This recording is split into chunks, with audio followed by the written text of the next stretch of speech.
AD, a mob tore a woman apart with broken roof tiles. Her crime, teaching people to think.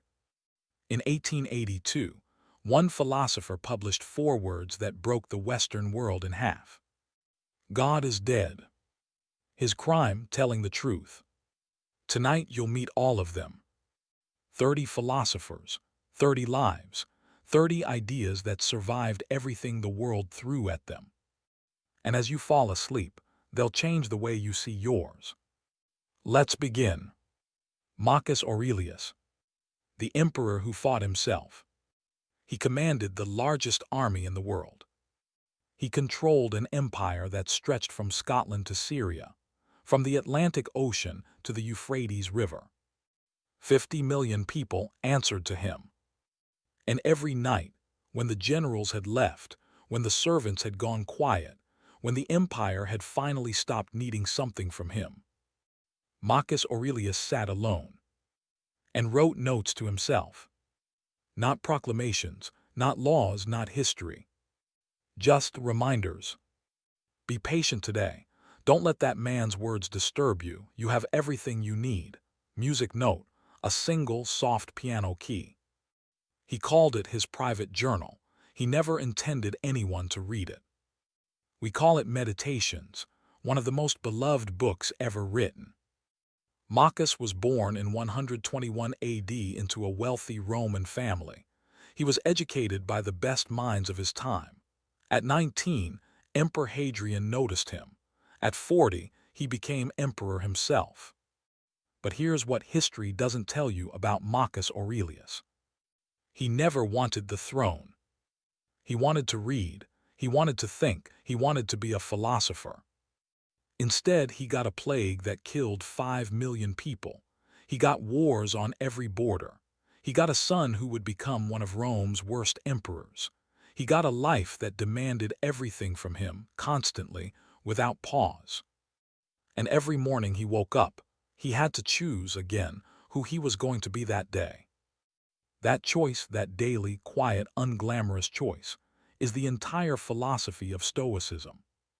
Not grand gestures, not dramatic transformations.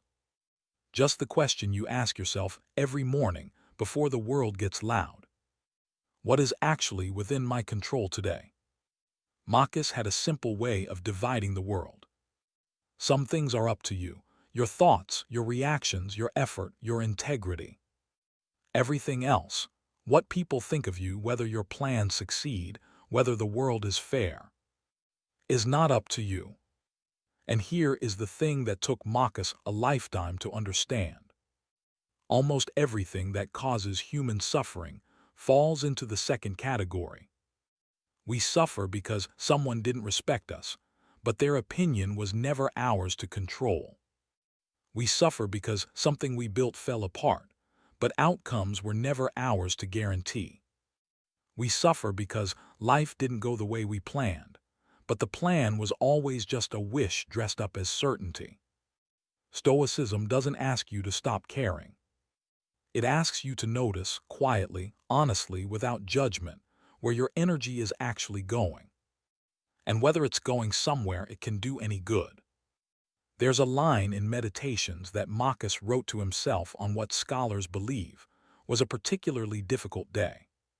He wrote, "You have power over your mind, not outside events. Realize this and you will find strength." He didn't write it for you. He wrote it because he needed to hear it himself. An emperor, alone, by candlelight, reminding himself of something he already knew but kept forgetting. The same thing you keep forgetting. The same thing we all keep forgetting. Marcus Aurelius died in 180 AD on a military campaign far from home. He never stopped fighting wars he didn't want to fight. He never got the quiet life he dreamed of. He never became the philosopher he hoped to be. And yet, he is remembered as the philosopher emperor. Not because of what he conquered, but because of what he refused to let conquer him. The Stoics believed that every evening before sleep, you ask yourself 3 questions. What did I do well today? What could I have done better? What will I do differently tomorrow? Not with guilt, not with judgment. Just with the quiet honesty of a man sitting alone by candlelight writing notes to himself that he never planned to share. Marcus Aurelius lived and died by one belief. You cannot control the world, but you can control the one small, flickering, surprisingly powerful thing that lives behind your eyes. And that, he wrote to himself one night, is enough. Ever so slightly warmer, slightly older, slightly more uncertain, because the next man we meet had no empire, no army, no wealth. He had only questions, and the courage to ask them out loud. Socrates, the man who knew nothing and changed everything. There is a kind of person who walks into a room full of confident people and asks one simple question. And by the end of the conversation, nobody is confident anymore. Athens had one of those people. He wasn't particularly handsome. He wasn't wealthy. He held no political office. He wrote nothing down, not a single word in his entire life. And yet, 2,500 years later, we still say his name. Socrates. He was born in Athens around 470 BC. His father was a stonemason. His mother was a midwife. And Socrates, in a way, became both. He carved away false ideas the way his father carved stone. And he helped people give birth to true ones the way his mother helped bring life into the world. He called it meutics, the art of intellectual midwifery. You don't give someone the truth, you help them find it inside themselves. He wandered the streets of Athens barefoot, in the same plain robe every day, stopping anyone who would talk to him. Politicians, poets, generals, craftsmen. He had a gift, or depending on who you ask, a weapon. He could ask questions. Not complicated questions, simple ones. What is courage? What is justice? What does it mean to live well? The confident ones always answered immediately. And Socrates would nod, genuinely interested, and ask one more question. And then another. And slowly, the way a tide pulls sand from under your feet, the certainty would dissolve. The politician who knew exactly what justice was suddenly couldn't define it. The general who knew exactly what courage meant found himself tangled in his own words. The poet who believed beauty spoke for itself couldn't explain what beauty actually was. The oracle of Delphi, the most trusted voice in the ancient world, once declared that no man was wiser than Socrates. When Socrates heard this, he didn't celebrate. He was confused. I know nothing, he thought. How can I be the wisest? So he went looking for someone wiser than himself. He visited every expert in Athens, every man of reputation and learning. And he discovered something that unsettled him deeply. They didn't know anything either. The difference, the only difference, was that they didn't know they didn't know. They had mistaken familiarity for understanding, confidence for knowledge, opinion for truth. Socrates finally understood what the oracle meant. He was the wisest man in Athens not because he had the most answers, but because he was the only one honest enough to admit he had none. Athens loved him, Athens feared him, and eventually Athens killed him. In 399 BC, he was put on trial. The charges: corrupting the youth of Athens, introducing strange gods, questioning the things good citizens weren't supposed to question. He was offered a chance to escape. His friends begged him to run. He refused. He stood before 500 jurors and did the only thing he knew how to do. He asked questions. He was found guilty, sentenced to death by hemlock. On the last day of his life, his friends sat around him weeping. Socrates was calm. He spent his final hours not grieving, but discussing what death might be like. Perhaps it's just a dreamless sleep, he said, and what could be more peaceful than that? He drank the hemlock slowly, walked around his cell until his legs grew heavy. Lay down. And as the coldness crept up his body, his last words were not about fear or regret or meaning. They were about a debt. "Crito," he said to his oldest friend, "we owe a rooster to Asclepius. Don't forget to pay it." A small, ordinary debt, remembered at the end of everything. Some philosophers think he meant something profound, that life itself is a kind of illness, and death the cure. Others think he just didn't want to die owing anyone anything. Nobody knows. And Socrates, who built his entire life on not knowing, would have loved that. The thing Socrates gave the world wasn't an answer. It was permission. Permission to not know. Permission to question. Permission to sit with uncertainty without needing to fill it immediately with noise.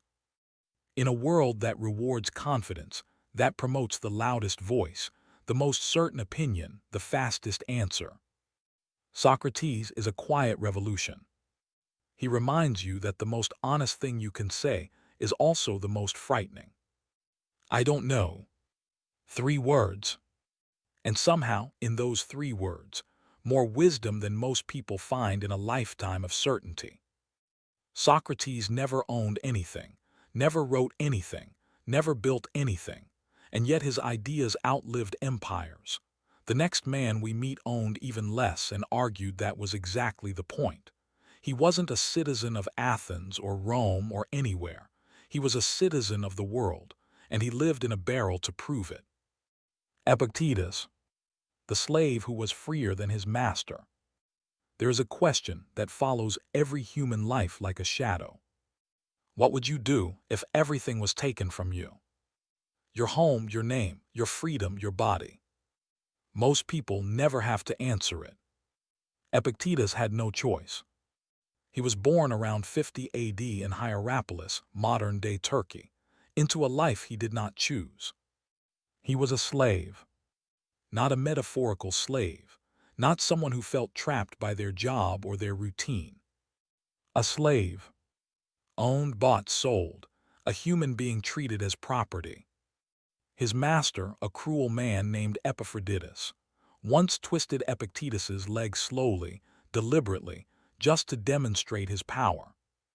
Epictetus looked at him calmly and said, "If you keep doing that, you will break it." Epicurus kept going. The leg broke.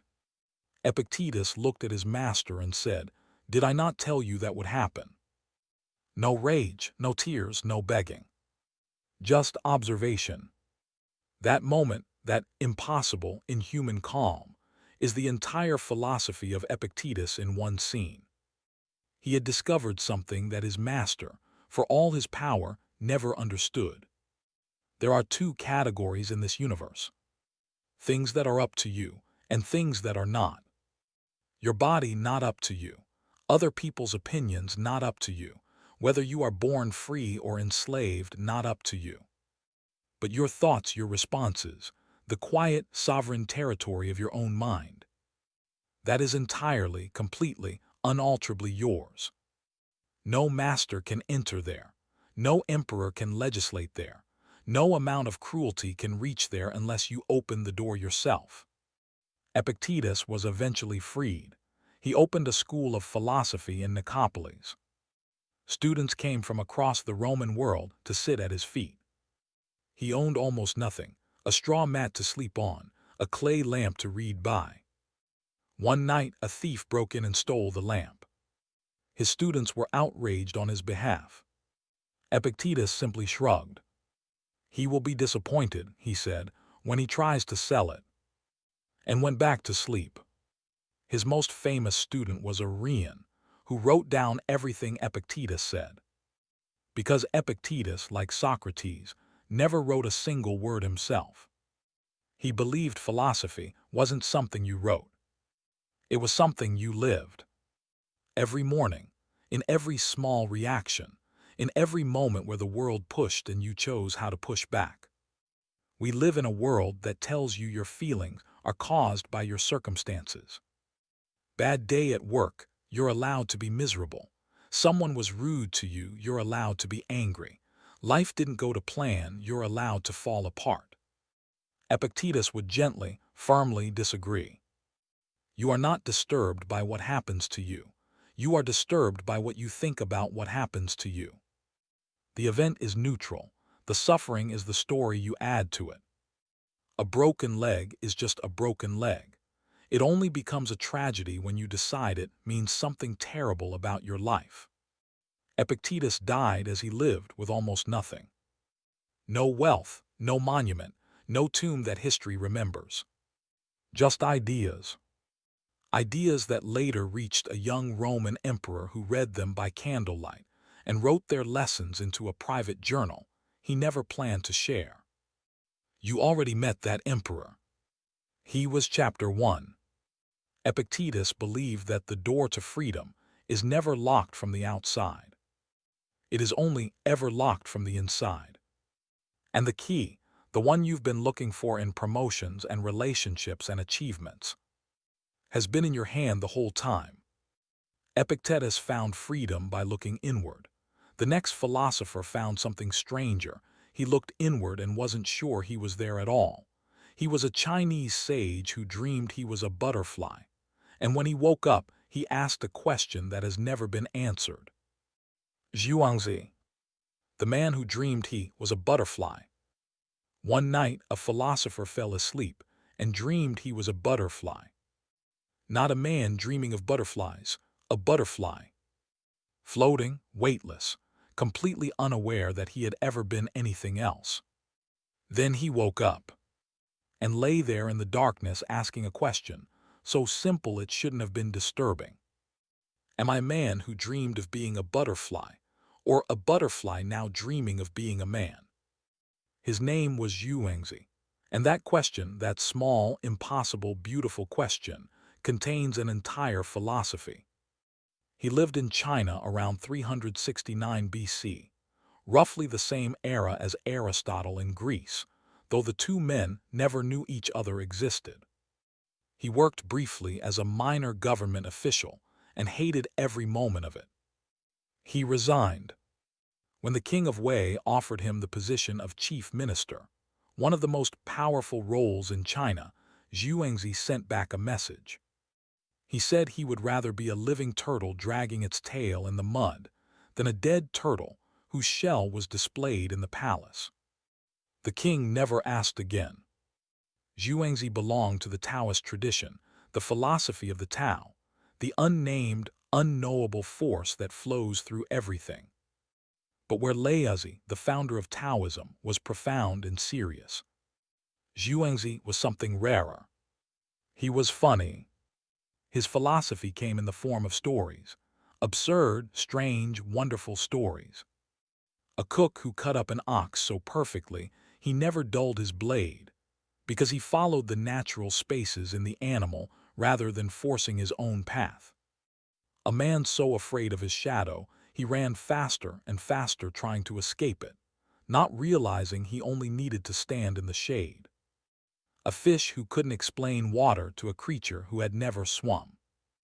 Each story pointing at the same thing: the Tao cannot be explained, only lived. Zhuangzi's wife died. His friend Huizi came to offer condolences and found Zhuangzi sitting on the ground, singing, banging on a bowl like a drum. Huizi was horrified. You lived with her, raised children with her. How can you sit there singing? Zhuangzi looked up. When she first died, I grieved like anyone. But then I thought about it. Before she was born, she had no form. Before she had form, she had no life. Before she had life, she had no spirit. Now she has transformed again. It is like the passing of the 4 seasons. She is resting in the great transformation. If I wept, it would show I don't understand. So I stopped. This is the heart of Zhuangzi's philosophy. Transformation. Nothing in the universe is fixed. Nothing stays what it is. The caterpillar doesn't mourn becoming a butterfly. The river doesn't grieve becoming the sea. Only humans, with our insistence on identity, on permanence, on things staying the way we need them to be. Only humans suffer the change that everything else simply becomes. The butterfly dream wasn't a riddle. It was a reminder. You are not the fixed, permanent, unchanging self you spend your whole life defending. You are the dream, always becoming something else, and that, Zhuangzi would say, is not frightening. It is the most natural thing in the world. Zhuangzi died as he had lived lightly. He asked his students not to bury him. "Heaven and earth will be my coffin," he said. "The stars will be my jade and pearls. All creation will escort me to the grave. What more could I want?" His students protested. They worried the birds would eat his body. He smiled. "Above ground I'll be eaten by crows, below ground by ants. Why take from one to feed the other?" The butterfly dream has no answer. Zhuangzi knew that. He wasn't asking you to solve it. He was asking you to sit with it, to feel the ground shift slightly under your certainty, to wonder just for a moment whether the self you wake up as every morning is the only self there is. And if it isn't, perhaps that's not something to fear. Perhaps that's something to wonder at. Zhuangzi found peace by letting go of the self. The next philosopher found peace by letting go of almost everything else, and became the most misunderstood thinker in all of history. His name has become synonymous with indulgence. The truth was the exact opposite. Epicurus, the most misunderstood philosopher who ever lived. Say the word Epicurean today and people think of fine dining, expensive wine, luxury hotels, the finer things. Epicurus would have laughed. Then he would have offered you a piece of bread, a cup of water, and asked you to sit in his garden and talk until the sun went down. Because Epicurus, the philosopher whose name became shorthand for indulgence, lived more simply than almost anyone in Athens, and argued it was the only way to be happy. He was born in 341 BC on the Greek island of Samos. He came to Athens as a young man, bought a small plot of land just outside the city, and started what he called the garden. Not a school in the grand Platonic sense, not a place of formal lectures and debates. Just a garden, where anyone could come, men, women, slaves, foreigners. At a time when most philosophers only taught wealthy Athenian men, Epicurus opened his doors to everyone. They ate simple food, they talked, they rested, they practiced something the ancient world had almost no word for: friendship. Epicurus believed that the purpose of philosophy was one thing, and one thing only: to help people stop suffering. Not to explain the cosmos, not to define justice, not to prove the existence of gods. Just to help people suffer less. And his diagnosis of human suffering was precise. We suffer, he said, because we want the wrong things. We chase wealth, but wealth always needs more wealth to protect it. We chase fame, but fame depends on the opinions of strangers. We chase power, but power creates enemies faster than it creates happiness. Every big desire, Epicurus noticed, carries inside it the seed of its own anxiety. So what did he recommend instead? 3 things. Simple pleasures: food when you're hungry, water when you're thirsty, warmth when you're cold. The body, he said, is satisfied remarkably easily. It is the mind that invents extravagance. Freedom from fear, especially the 2 fears that haunt every human life, the fear of the gods and the fear of death. Epicurus had a simple answer to both. The gods don't concern themselves with us, and death, when it comes, you won't be there to experience it. Where death is, I am not. Where I am, death is not. And friendship, the thing he considered the single greatest gift a human life could contain. Not romantic love, which he thought was turbulent and unreliable, but friendship, deep, steady, reciprocal friendship. The kind you build slowly in a small garden over bread and water, an unhurried conversation. His enemies called him a hedonist, a pleasure seeker, a man who told people to abandon virtue for comfort. They misunderstood him completely. Epicurus wasn't saying chase pleasure. He was saying, learn to recognize how little pleasure you actually need. The anxiety you feel is almost never about what you have. It is about what you are convinced you need that you don't have yet. Remove that conviction, gently, honestly, without judgment. And what's left is something surprisingly close to happiness. Epicurus was ill for most of his life, chronic pain, physical suffering. On the last day of his life, he wrote a letter to a friend. He described it as the happiest day of his life. Not because the pain had stopped, but because he was surrounded by the memory of every good conversation, every shared meal, every quiet afternoon in the garden he had spent with people he loved. The body was failing, the joy was intact. Epicurus spent his life asking one question: what do you actually need to be happy? Not what you want, not what you've been told to want. What you actually need. And the answer arrived it slowly, in a small garden, over bread and water. Was less than you think. Much less than you think. Epicurus found happiness by wanting less. The next philosopher took that idea further than anyone thought possible. He didn't just want less, he wanted nothing. He owned nothing. He needed nothing. And when the most powerful man in the world came to visit him, he asked him to move out of his sunlight. Diogenes, the man who needed nothing. Every city has that one person.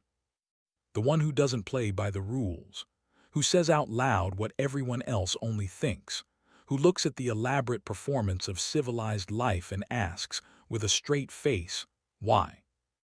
Athens had Diogenes. And Athens was never quite sure whether he was their greatest philosopher or their most embarrassing citizen. He was probably both. He was born around 412 BC in Sinope, a Greek colony on the Black Sea. His father ran the city mint. Young Diogenes helped him, and together they were caught defacing the currency. He was exiled. He arrived in Athens with nothing, no home, no money, no reputation, and decided, with a kind of radical clarity that would define the rest of his life, that this was fine. More than fine. This was freedom. He found a large ceramic barrel near the temple of Cybele and moved in. Not as a statement, not as a protest. Just practically, he needed shelter. The barrel provided shelter. What else was there to decide? He owned a wooden bowl for water, until he saw a child drinking from cupped hands. He threw the bowl away. A child has beaten me in simplicity, he said. Diogenes called himself a cynic, from the Greek word for dog. He chose it deliberately. Dogs don't pretend. Dogs don't perform social rituals they don't mean. Dogs sleep where they're tired, eat what they find, and feel no shame about any of it. To Diogenes, civilization was an elaborate game of pretending to need things you don't need and wanting things that make you miserable. He refused to play. The stories about Diogenes are almost too good to be true. He walked through Athens in broad daylight carrying a lit lantern. When people asked why, he said, "I am looking for an honest man." He was never found one to his satisfaction. Plato defined man as a featherless biped. Diogenes walked into Plato's lecture holding a plucked chicken. Behold Plato's man. Plato quietly added with broad flat nails to his definition. Then there was Alexander the Great. At the height of his power, commander of the greatest army the world had seen, Alexander went to visit Diogenes. He found him lying in the sun outside his barrel. Alexander stood over him and said he could have anything he desired, any gift, any wish, name it. Diogenes looked up at the most powerful man alive. "Yes," he said, "stand aside, you're blocking my sun." Alexander's men were furious. Alexander himself was quiet for a moment. Then he said, "If I were not Alexander, I would wish to be Diogenes." What Alexander recognized, what everyone who encountered Diogenes recognized, even if they couldn't explain it. was that this man in a barrel was freer than any of them. Not because he had rejected comfort, but because he had tested every comfort, every possession, every social expectation, and found one by one that none of them were load-bearing. Remove wealth, still standing. Remove reputation, still standing. Remove a home, a title, a role, a name. Still standing. What was left was something so minimal, so elemental, it was almost invisible. A man in the sun, needing nothing. He died around 323 BC, the same year as Alexander the Great. Two men, one with everything, one with nothing, leaving the world on the same day. Before he died, Diogenes told his students not to bury him. Just throw his body outside the city walls. His students protested, but the animals. Then leave a stick nearby, he said, so I can drive them off. But you'll be dead, you won't know anything. Diogenes smiled. Then what does it matter? Diogenes never wrote a philosophy, never founded a school, never asked anyone to follow him. He just lived, as nakedly, as honestly, as uncomplicatedly as a human being can live. And in doing so, held up a mirror to everyone around him. The question he asked, without ever asking it, was simple. How much of what you carry do you actually need? Diogenes stripped life down to nothing and found it was enough.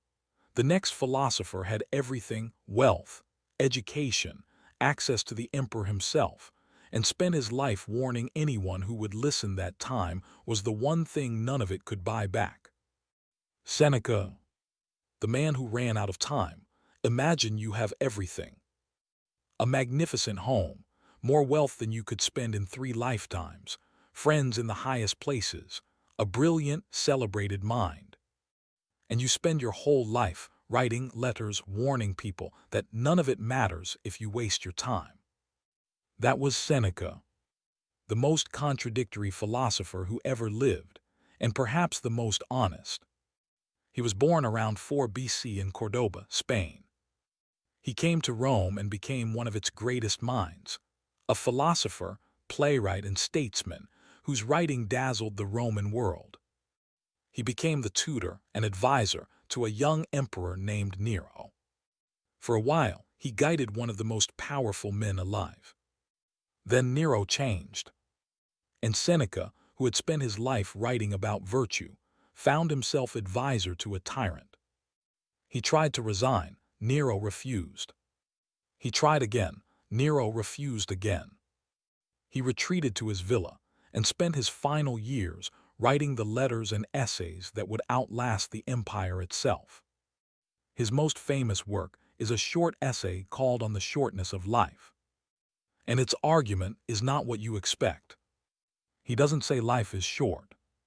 He says life is long enough, we just waste most of it. We waste it waiting for the right moment. We waste it pleasing people we don't respect.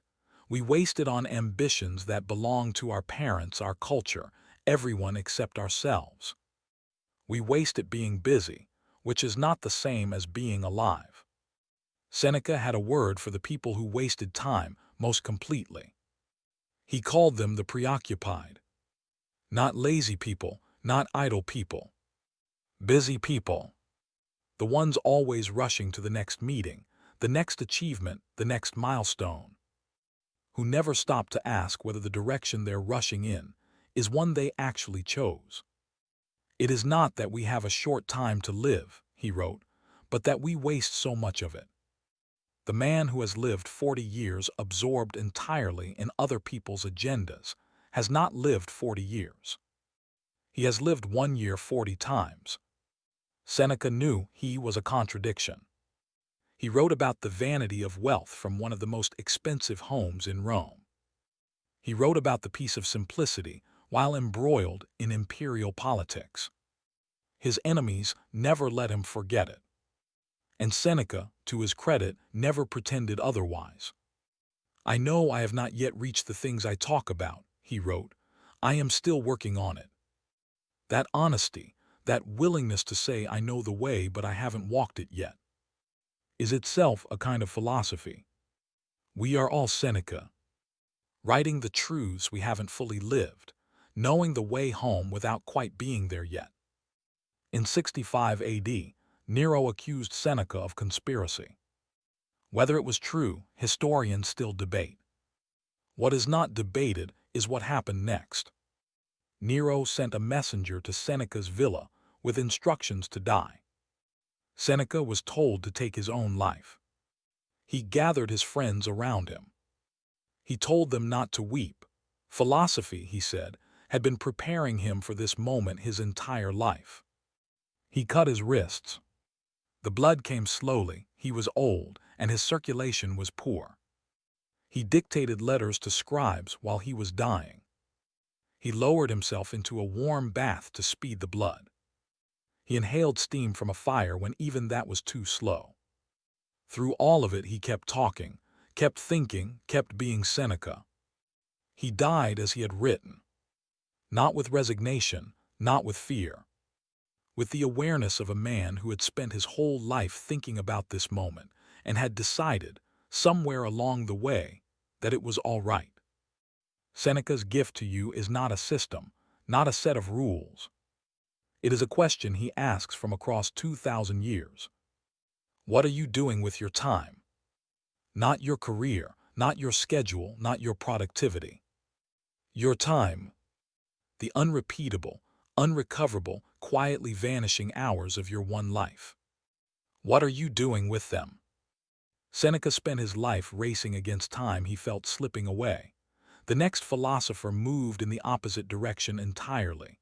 He believed that the harder you chase, the further things run, that the secret was not speed or urgency, but stillness, that the most powerful force in the universe wasn't fire or armies or ambition, it was water.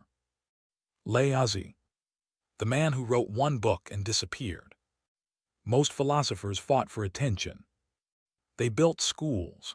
They gathered students. They debated in public squares and wrote books defending their ideas against everyone who disagreed. Laozi did none of that. He wrote 81 short poems on a single scroll, 5,000 words in total, handed it to a gatekeeper at the edge of civilization, and walked into the wilderness, and was never seen again. Those 5,000 words became the Tao Te Ching, the most translated book in history after the Bible. Almost nothing certain is known about Laozi. He may have lived around 600 BC in China. He may have been an archivist in the royal court of the Zhou dynasty, a keeper of ancient records, a man who spent his life surrounded by the accumulated knowledge of civilization. And then, according to legend, he looked at civilization, decided it was heading somewhere dark, and left. At the western gate of the kingdom, a guard named Yingxi recognized him. "You are leaving us," Yingxi said. "Before you go, write down your wisdom." Laozi paused, sat down, and wrote the Tao Te Ching in a single sitting. Then he rode his ox through the gate and vanished into the mountains.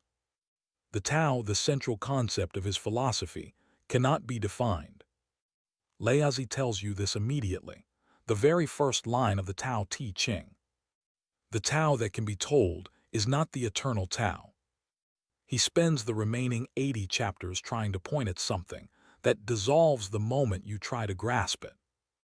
The Tao is the way, the flow, the unnamed force that moves through everything, through water and seasons and human lives, without effort, without agenda, without resistance. You cannot see it, you cannot hold it, you can only, if you're very still, feel it moving through you. Laozi's most radical idea was Wu Wei. Effortless action, non-doing. Not laziness, not passivity. Something far more subtle. The idea that most human suffering comes from forcing.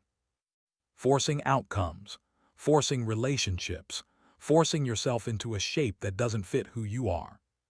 He watched water. Water doesn't force anything. It flows around obstacles. It finds the lowest point. It yields endlessly, completely. and yet over time it carves canyons through solid rock. The softest thing in the world defeats the hardest. Not through power, through persistence, through the willingness to go around rather than through. The Tao Te Ching is full of paradoxes that only make sense when you stop trying to make sense of them. The usefulness of a wheel comes from the empty space at its center. A room is made useful by the emptiness inside it. The most powerful leader is the one the people barely notice. Laozi believed that the harder you try to control something, a country, a relationship, yourself, the more it resists you.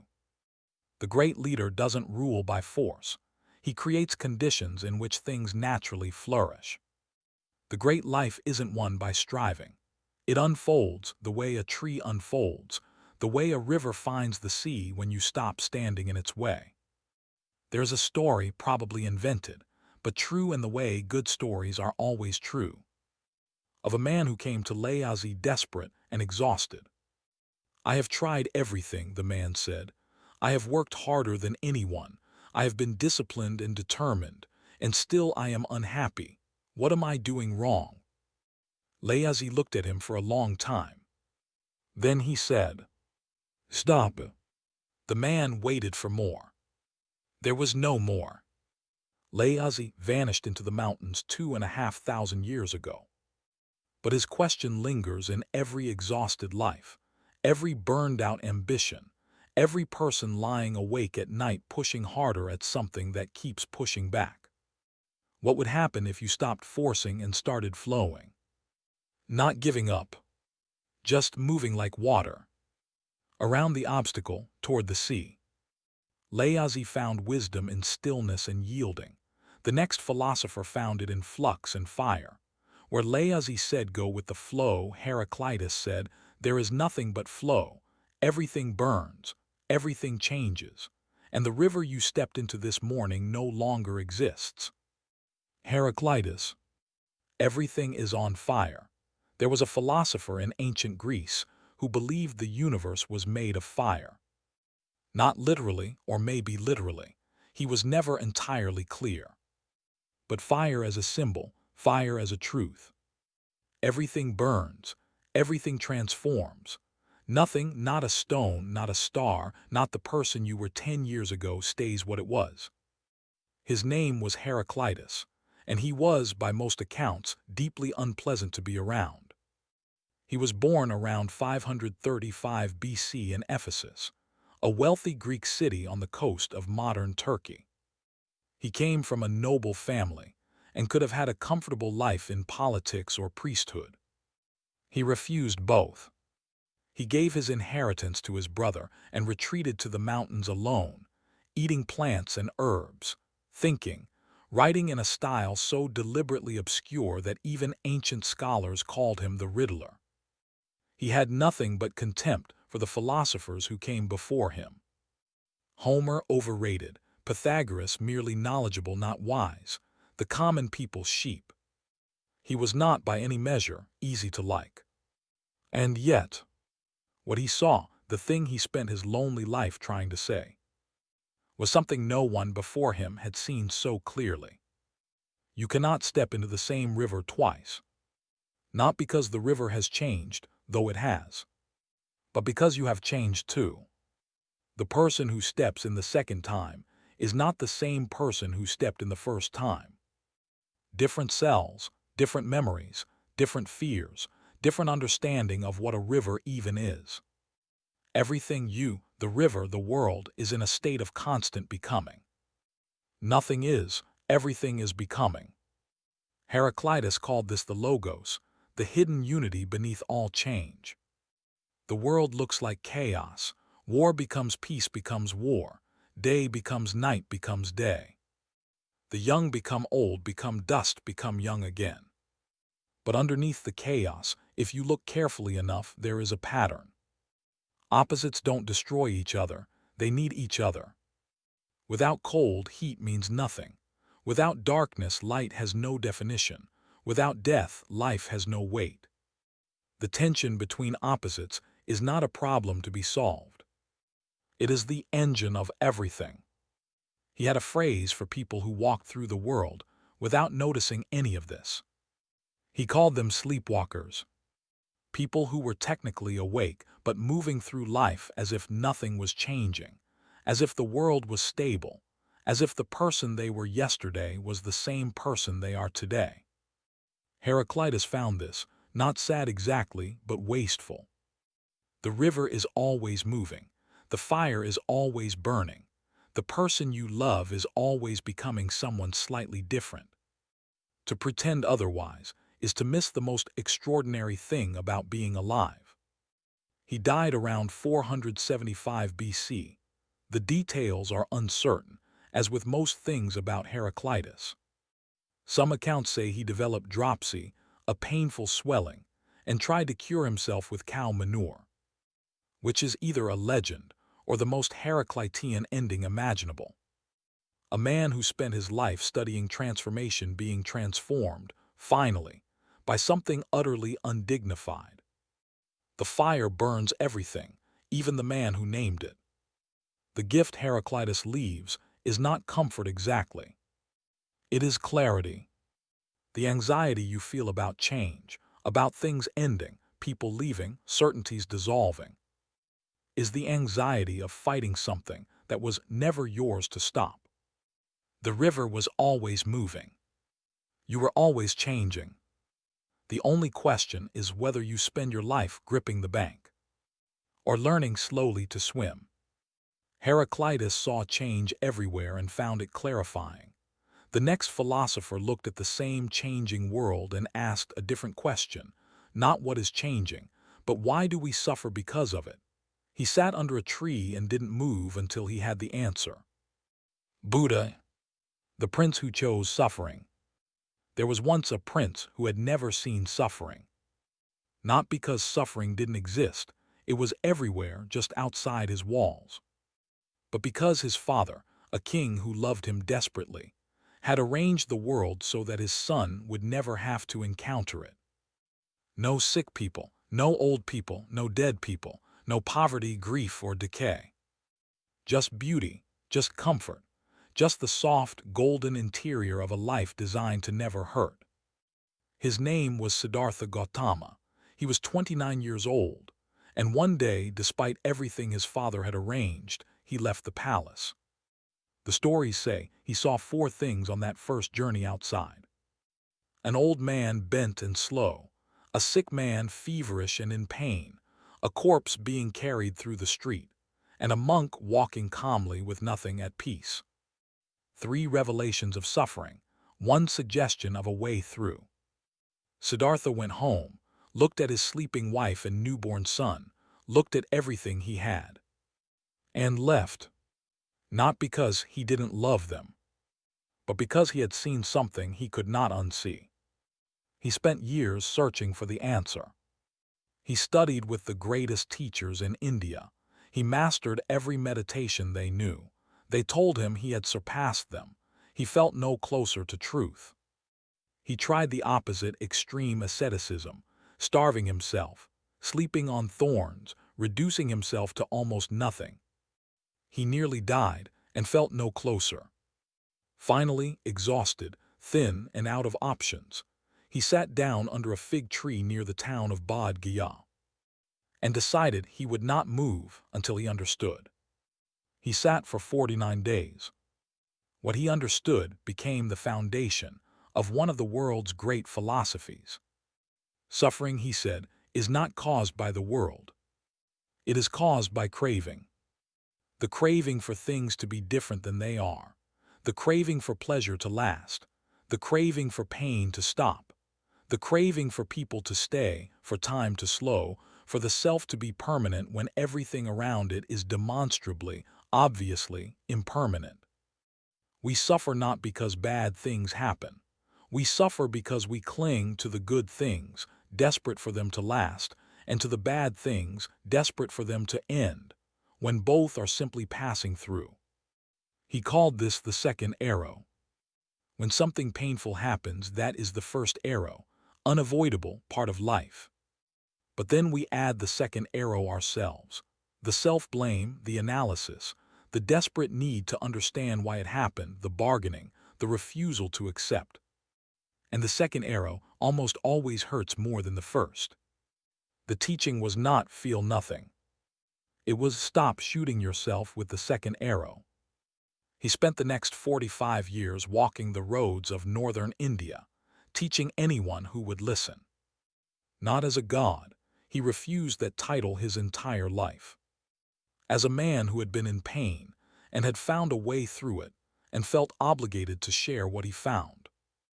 Visual, a dusty road, a calm figure walking, people gathering. He died at 80 under a grove of trees, peacefully, surrounded by students, fully conscious until the end. His last words, according to tradition: all conditioned things are impermanent. Work out your salvation with diligence. Not a command, not a doctrine. Just a reminder, from a man who had worked it out himself. The Buddha's gift is not religion. It is not ritual or prayer or belief. It is a simple, verifiable observation about the nature of human suffering. You are not suffering because of what happened. You are suffering because of your relationship to what happened. And that relationship, unlike the event itself, is something you can change. Not all at once, not without effort, but one breath at a time, one moment of noticing at a time, one gentle, compassionate loosening of the grip at a time. The Buddha found peace by releasing attachment. The next philosopher found meaning by embracing it, not to things but to people, to roles, to the intricate web of relationships that she argued make us who we are. She didn't find herself alone under a tree. She found herself in the eyes of others. Simone de Beauvoir. You are not born anything, you become. In 1949, a French philosopher published a book that began with a sentence so simple it took the world decades to understand how radical it was. One is not born but rather becomes a woman. Her name was Simone de Beauvoir. And that sentence, 9 words, changed the way the world understood not just women, but every human being who had ever been handed an identity and told to wear it without question. She was born in Paris in 1908 into a comfortable bourgeois family that fully expected her to become a wife and mother, and nothing else. She had other plans. She studied philosophy at the Sorbonne, one of the few women in her program, and passed her agrégation exam at 21. She came second in the entire country. The person who came first was Jean-Paul Sartre. They met. They fell in love. They made a pact: no marriage, no children, no possessions shared, just two free people choosing each other openly, repeatedly, without the cage of convention. It was the most philosophical relationship in history, and by most accounts, deeply complicated. But then most freedom is. De Beauvoir's central argument was built on one observation. The things we think are natural are almost always constructed. The way women behave, gentle, nurturing, self-sacrificing, domestic, isn't biology. It's training. From birth, girls are handed pink and dolls and softness. Boys are handed blue and ambitions and toughness. And by the time anyone is old enough to question it, the identity has already set. Like concrete. And the tragedy isn't just for women. It's for everyone who was handed an identity before they were old enough to choose one. She called this the situation. Every human being is born into a situation, a body, a class, a country, a family that shapes what seems possible, what seems natural, what seems like you. Existentialism says you are radically free. De Beauvoir agreed, but added a crucial correction. That freedom is not equally distributed. Some people are born into situations that make freedom easy to access. Others are born into situations where freedom requires an almost superhuman act of will. The honest philosophy, she said, acknowledges both the freedom and the weight of the situation pressing against it. She spent her life choosing her work over convention, choosing her freedom over comfort, choosing to write books that made people furious because furious meant awake. She traveled alone, remarkable for a woman of her era. She wrote novels, memoirs, philosophy. She engaged with politics, with Algeria, with feminism, with aging, with death. She refused to look away from any of it. Her memoir of her mother's death, A Very Easy Death, is one of the most honest accounts of mortality ever written. Not because it was philosophical, because it was true. Near the end of her life, a journalist asked her if she had any regrets. She thought about it carefully, the way she thought about everything. "No," she said, "I did what I set out to do, and I did it on my own terms." She died in 1986 and was buried next to Sartre, the man she had chosen freely for 50 years. De Beauvoir's gift is not a system or a set of rules. It is a question that she asks every person who has ever felt like their life was somehow already decided. Who told you that you were this? Not as anger, not as accusation. Just a genuine, open, slightly dangerous question. Because if someone told you, then you were told. And if you were told, then it can be untold. And if it can be untold, then who you become next is still entirely up to you. De Beauvoir argued we are shaped by what we're told we are. The next philosopher agreed and then went further. He didn't just question the identity you were given. He questioned the values underneath it. He looked at everything Western civilization believed was good and noble and true and said, "Look again." Nietzsche, the man who stared into the abyss. There are philosophers who comfort you. And then there is Nietzsche. Friedrich Nietzsche doesn't comfort you. He walks up to the thing you were most afraid to think, the thought you've been keeping in a locked room at the back of your mind, opens the door and turns on the light, and then says, "Now what?" He was born in 1844 in Prussia, the son of a Lutheran pastor who died when Friedrich was 4. He grew up surrounded by women, his mother, sister, grandmother, 2 aunts, in a house full of piety and order. He was brilliant almost immediately. A full professorship at 24, the youngest in the history of his university. He spent his 20s in the company of Wagner, the great composer, and thought they were kindred spirits. Then he changed his mind about Wagner so completely that he wrote an entire book attacking him. He was not someone who held back. The line everyone knows, "God is dead," is almost always misunderstood. Nietzsche wasn't celebrating. He was issuing a warning. For centuries, Western civilization had organized itself around a shared set of values, goodness, meaning, morality, all anchored, consciously or not, in the idea of God. Then came science, then came reason, then came the slow, unstoppable erosion of the foundations. And Nietzsche looked at where this was heading and saw something that terrified him. Not atheism, nihilism. A civilization that had lost its anchor and was drifting, filling the void with nationalism, with consumption, with noise, with anything that made the emptiness less visible. He called the person drifting through this void the last man. Not a monster, not a tyrant. Just a comfortable, incurious, pleasantly distracted person who had stopped asking questions because questions were uncomfortable and comfort was available. We have invented happiness, the last man blinks. Nietzsche found this more frightening than any monster. A world full of people who had traded depth for ease and didn't even know what they'd lost. His answer was the Übermensch, badly translated as Superman, more accurately, the Overman. Not a superhero, not a master race, a corruption of his idea that he would have despised. Just a person who had faced the absence of given meaning fully, without flinching, and chosen to create their own. Not borrowed values, not inherited beliefs, not the comfortable defaults of the culture you were born into. Values you arrived at yourself, through pain, through questioning, through the willingness to stand in the abyss and not look away, Nietzsche paid a price for staring into things most people look away from. He spent much of his life in physical agony, migraines so severe he could barely open his eyes, stomach ailments, vision problems, weeks at a time unable to work. He wrote some of his greatest books in windows between pain. In 1889, he collapsed in Turin, apparently weeping over a horse being beaten in the street, and never recovered his sanity.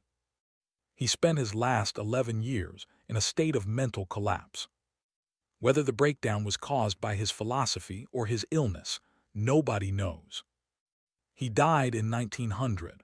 His sister took control of his unpublished writings and edited them selectively, dishonestly, to serve an ideology he would have hated. It took decades to separate the real Nietzsche from the one she invented. What the real Nietzsche offers is not comfort, it is not reassurance. It is the hardest and most necessary question a person can ask themselves. If no one is going to give your life meaning, what meaning are you going to give it yourself? Not as despair. As the beginning, the terrifying, exhilarating beginning of actually living on your own terms. Nietzsche tore down inherited meaning and asked us to build our own. The next philosopher looked at the rubble and found something unexpected, not chaos but connection. He believed you cannot know yourself alone, that identity is not something you find inside yourself. It is something you build with others. Confucius. You cannot know yourself alone. Every great philosopher eventually asks the same question from a different angle. Who are you? Western philosophy tends to answer that question by looking inward. Find yourself, know yourself, be yourself. Confucius looked outward. You cannot find yourself alone, he said. You only exist in relation to others. And in that one shift of direction, inward to outward, he built a philosophy that shaped more human lives than almost any other. He was born in 551 BC in the state of Lu, modern-day Shandong Province, China. His father died when he was 3. His mother raised him in poverty. He educated himself obsessively, relentlessly, and rose to become a minor court official before eventually leaving government in disgust at its corruption. For the next 13 years, he wandered China with a group of devoted students, going from state to state, offering his services to any ruler willing to govern wisely. None of them were. He returned home at 68, spent his final years teaching, and died believing he had failed. The philosophy he left behind shaped China for 2,500 years. The heart of Confucius's philosophy is a concept called Ren, usually translated as benevolence, or humaneness, or loving others. But Ren is not simply kindness. It is something more structural. Ren is what happens between people when they treat each other with genuine care and attention. It is the quality of a relationship when both people show up fully, not performing their roles, not going through the motions, but actually present, actually trying. Confucius believed this quality. This living, breathing, effortful care was the foundation of everything good in human civilization. Not law, not religion, not philosophy. Just people treating each other as if the other person mattered. He organized the world into 5 relationships: ruler and subject, parent and child, husband and wife, elder sibling and younger sibling, friend and friend. Each relationship had its proper way, its responsibilities, its courtesies, its obligations. Not as rigid rules, as a kind of music.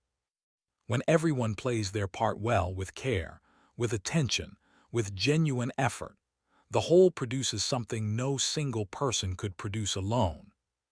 A family, a community, a civilization.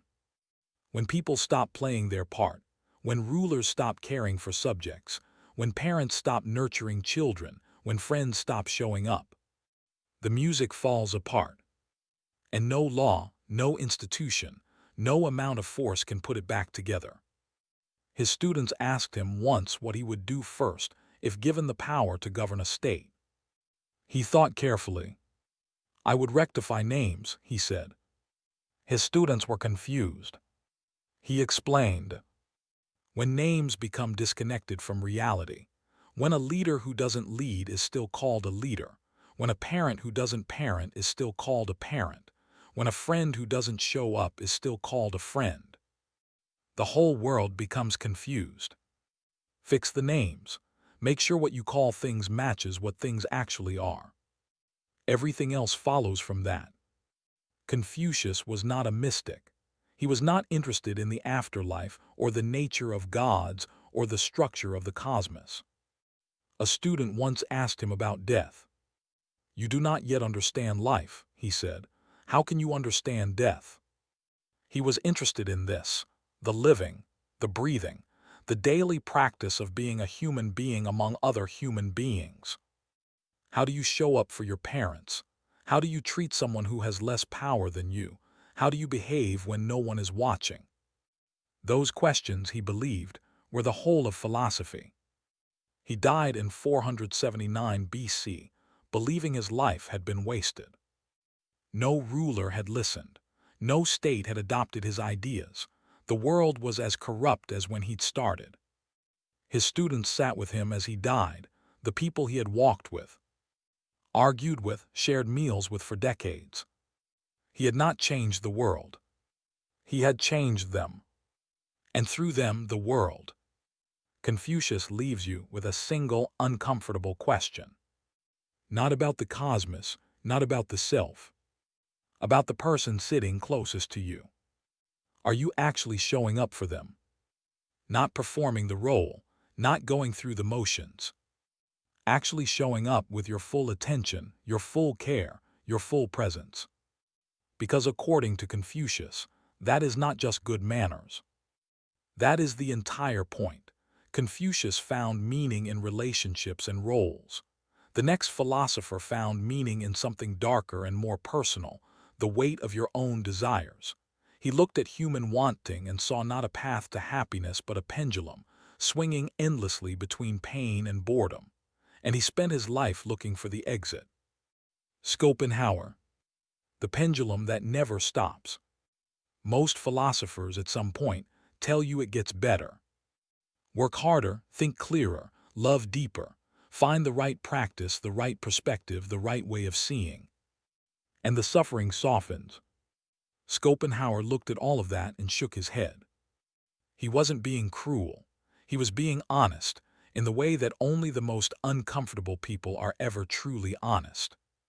Life, he said, is a pendulum. It swings between suffering and boredom, between wanting and having. And no philosophy, no achievement, no relationship can stop it swinging. You can only, if you're very lucky and very disciplined, learn to step off. Arthur Schopenhauer was born in 1788 in Danzig, modern-day Gdansk, Poland. His father was a successful merchant who died, possibly by suicide, when Arthur was 17. His mother was a celebrated author who found her son, by most accounts, exhausting. They did not get along. She eventually told him that one of them would have to leave the city, and that it would be him. He spent much of his adult life alone, in Frankfurt, in a rented room, with a poodle he loved more than most people and a growing certainty that he understood something everyone else was working very hard not to see. At the center of Schopenhauer's philosophy is a concept he called the will. Not willpower, not decision. Something older and more elemental, the blind, insatiable, unconscious drive that pushes every living thing toward survival, toward reproduction, toward more. The will doesn't care about your happiness. It doesn't care about your plans, your relationships, your carefully constructed sense of self. It just wants. And it never stops wanting. Because the moment you get what you want, the promotion, the relationship, the recognition, the wanting simply moves on, finds a new object, starts again. This is the pendulum. Desire, suffering, satisfaction, boredom, boredom, new desire, suffering. Around and around, for a whole life if you let it.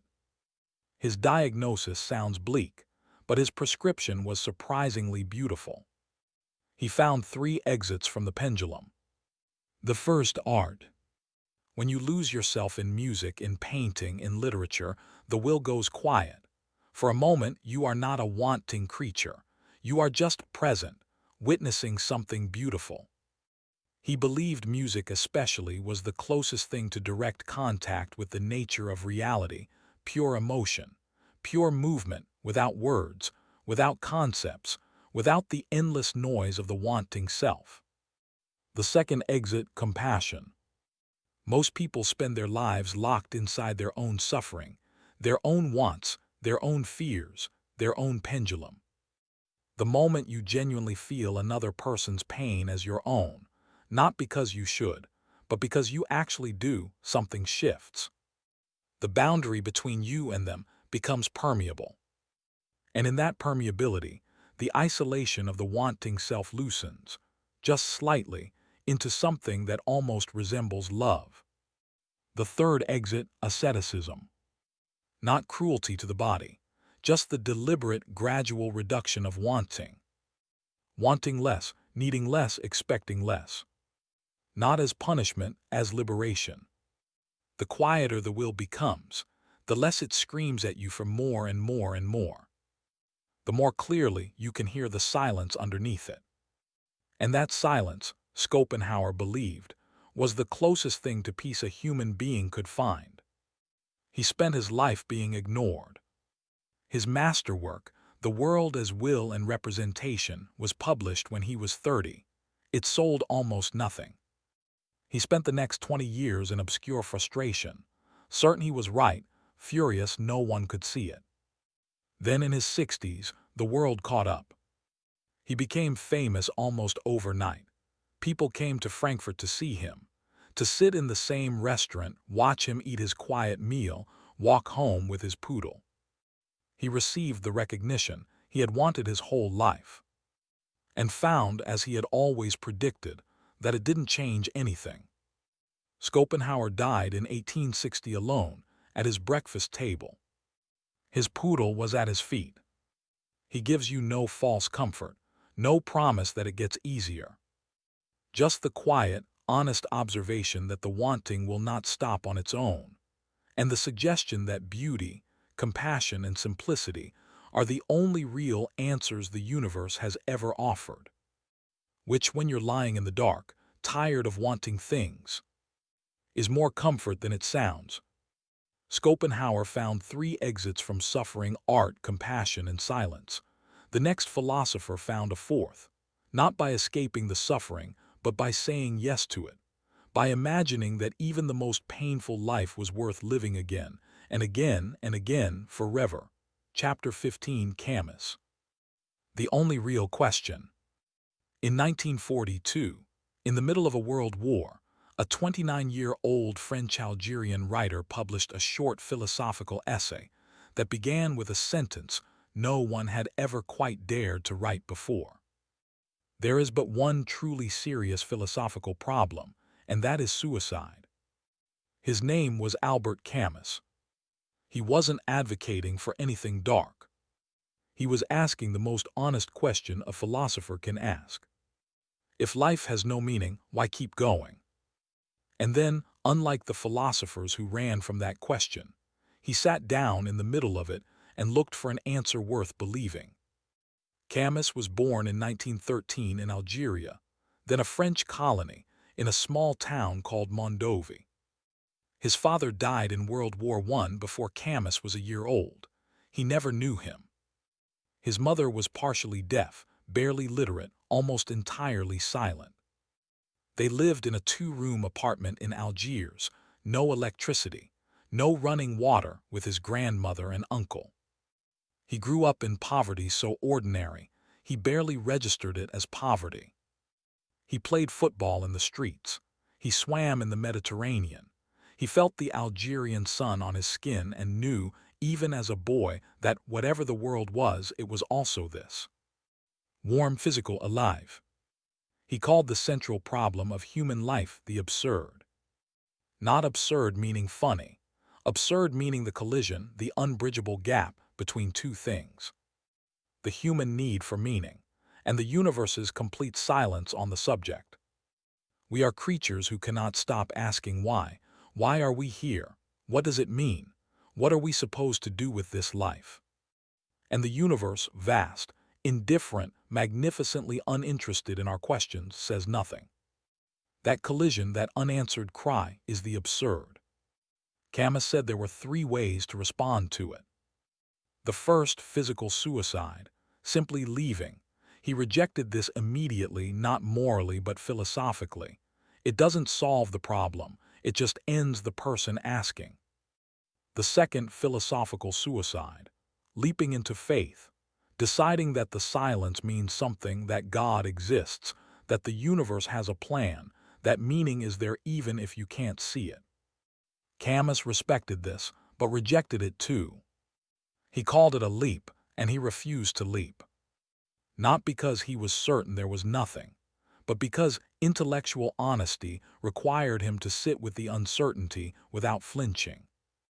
The third response, the one Camus chose, was revolt. Not revolution, not rage. Just the quiet, daily, defiant act of continuing anyway. Of saying, I know there is no guaranteed meaning. I know the universe doesn't care. I know I will die and be forgotten. And I am going to live fully regardless. Not despite the absurd, in full knowledge of it. Eyes open, chin up, continuing. He had a name for the person who lived this way.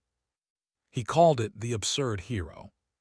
His image for the absurd hero was Sisyphus, the figure from Greek mythology condemned by the gods to roll a boulder up a hill for eternity, only to watch it roll back down every time he reached the top. An image of perfect futility, perfect meaninglessness, perfect, endless suffering. Camus looked at that image and said, we must imagine Sisyphus happy.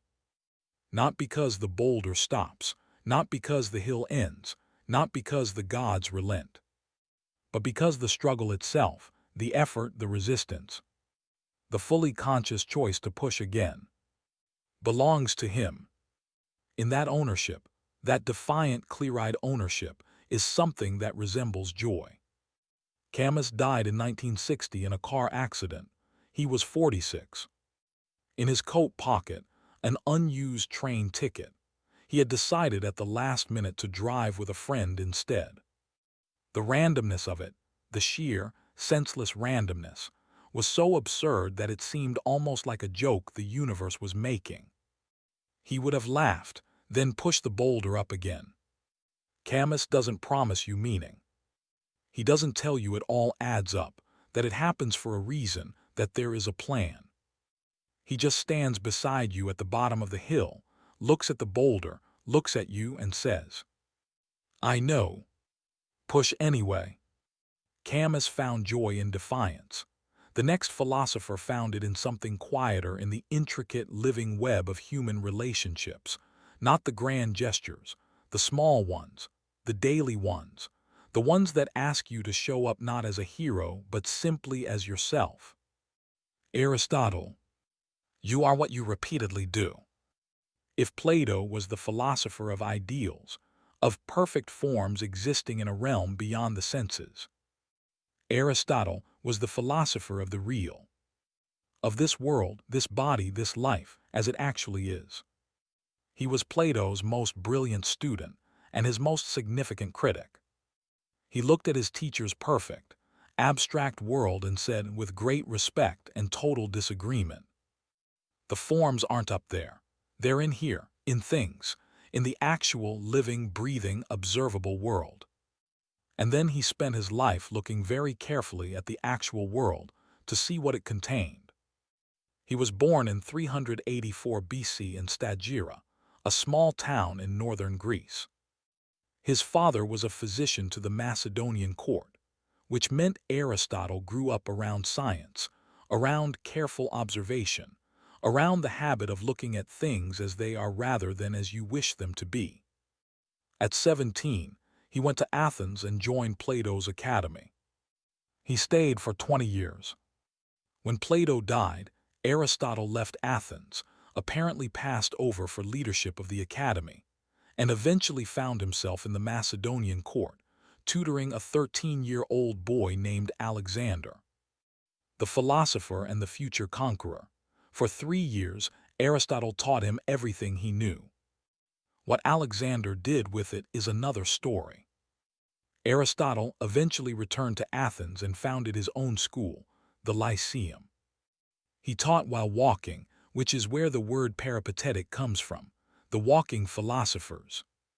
He believed the body and mind worked better in motion, that ideas came more freely when you weren't sitting still, waiting for them. He taught everything: logic, biology, physics, politics, ethics, drama, rhetoric, astronomy. He didn't believe knowledge had borders. He believed everything was connected, that understanding one thing deeply meant understanding how it connected to everything else. But the part of Aristotle that matters most tonight, the part that reaches across 2,500 years and lands in your chest, is his theory of happiness. He called it eudaimonia, usually translated as happiness, but happiness is too small a word. Flourishing is better, thriving, living well and doing well. And his argument about how to get there was so simple, so direct, so completely free of mysticism, that it almost sounds too obvious. You become what you repeatedly do. Not what you intend, not what you believe about yourself, not what you feel capable of on a good day.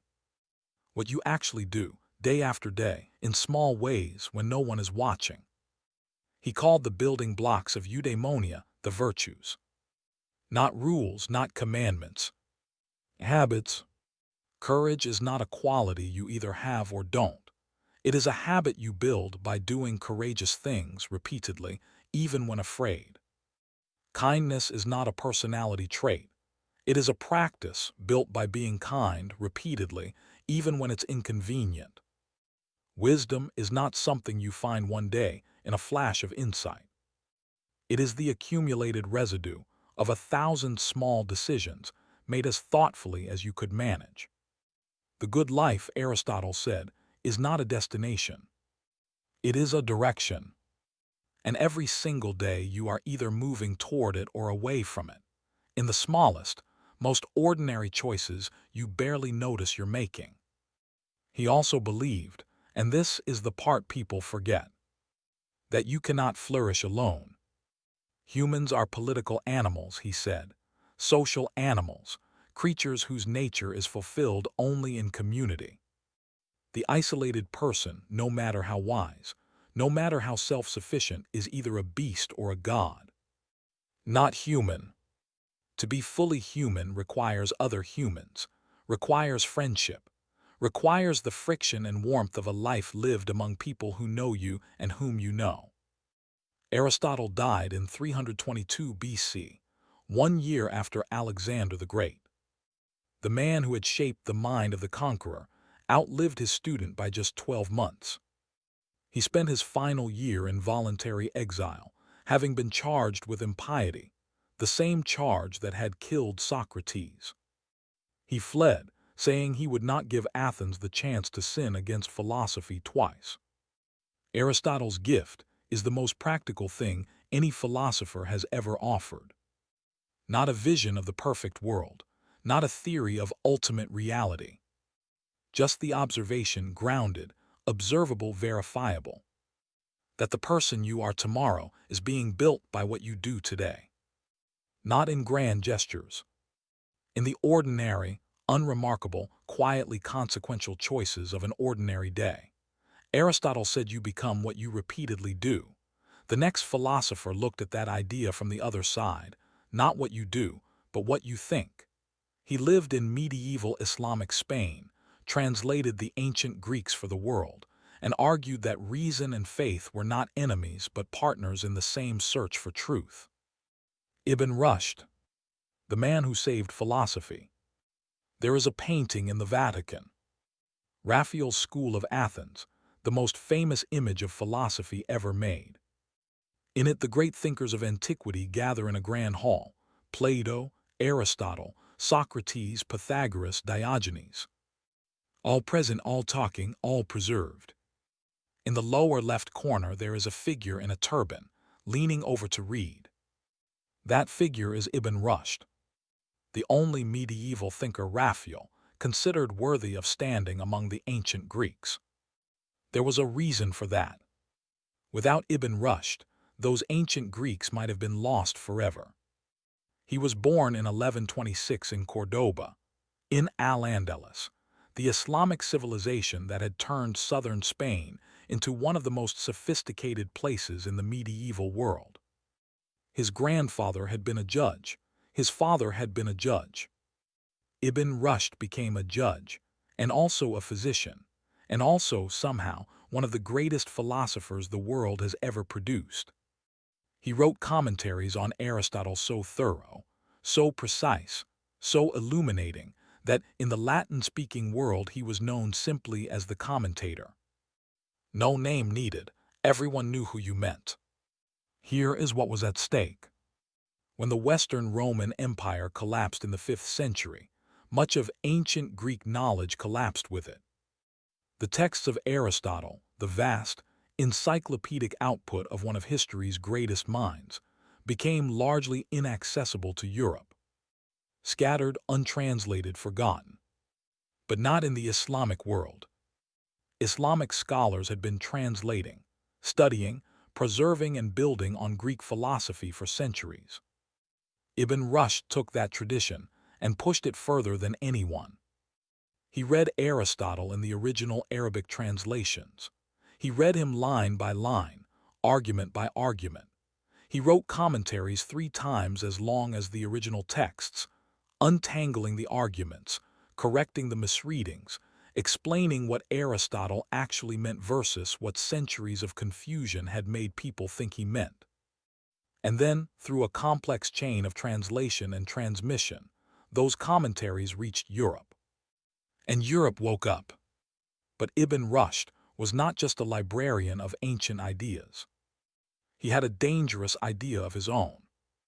He believed that reason and religious faith were not in conflict, that they were 2 different paths to the same truth, like 2 roads up the same mountain.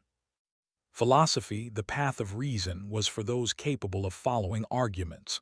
Religion, the path of faith, was for everyone. But both ultimately arrived at truth. This was not a popular position in either direction. Orthodox Islamic thinkers accused him of elevating reason above revelation. Christian thinkers in Europe worried about where his Aristotelian logic might lead. He was eventually exiled from Cordoba. His books were burned. He was recalled near the end of his life, but the damage was done. He died in 1198.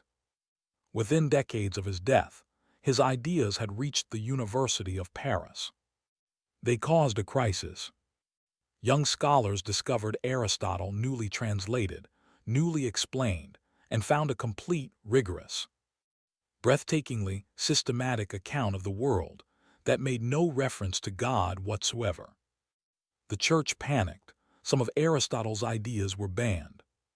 Thomas Aquinas, the great Catholic theologian, spent his career trying to reconcile Aristotle with Christianity, using extensively the framework Ibn Rushd had built. A Muslim philosopher became the foundation of medieval Christian theology.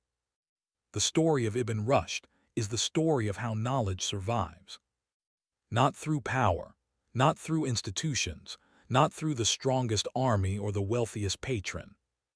Through the stubborn, devoted, almost obsessive care of people who believe that a good argument is worth preserving, even when the world is burning it.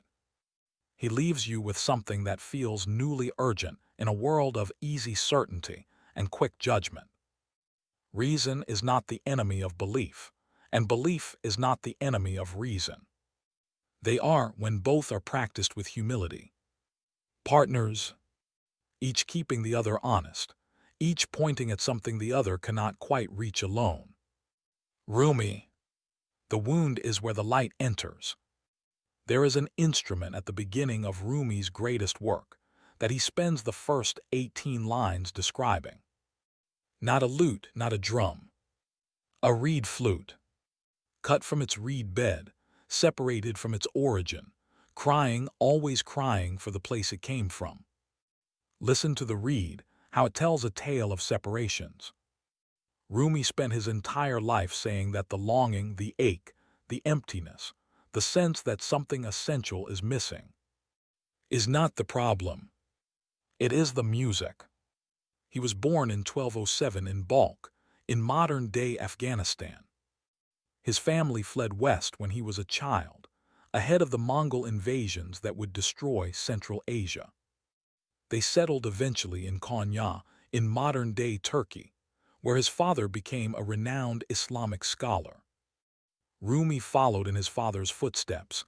He became a respected theologian, a teacher, a jurist, a man of learning and standing. And then, when he was 37, a wandering mystic named Shams of Tabriz walked into his life. And everything changed. Shams was everything Rumi was not. Wild, homeless, unconventional, a mystic who believed that God was not found in books or mosques, but in the direct, overwhelming, unmediated experience of love. They became inseparable. Rumi's students grew jealous. His family grew concerned. Shams disappeared, possibly driven away, possibly killed. Rumi was devastated. And from that devastation, from that particular personal, unbearable grief, he wrote. He wrote 30,000 verses. The Masnavi, 6 books of poetry, considered one of the greatest works in the Persian language. The Divani Shams, 40,000 verses dedicated to the friend he lost. He didn't write to recover from the loss. He wrote because the loss had cracked him open and something was pouring out. Rumi's philosophy, if you can call it that, resists every system. He was suspicious of systems, suspicious of certainty, suspicious of anyone who claimed to have found God in a doctrine or a rule. He believed the spiritual life was not a ladder you climbed, but a fire you fell into. Not comfortable, not orderly, not something you could manage from a safe distance. Real, burning, transforming. His most radical idea was about longing itself. Most spiritual traditions treat desire as the enemy, overcome it, transcend it, release it. Rumi said no. The longing is the path. The ache you feel for beauty, for connection, for something you can't quite name, is not an obstacle between you and the divine.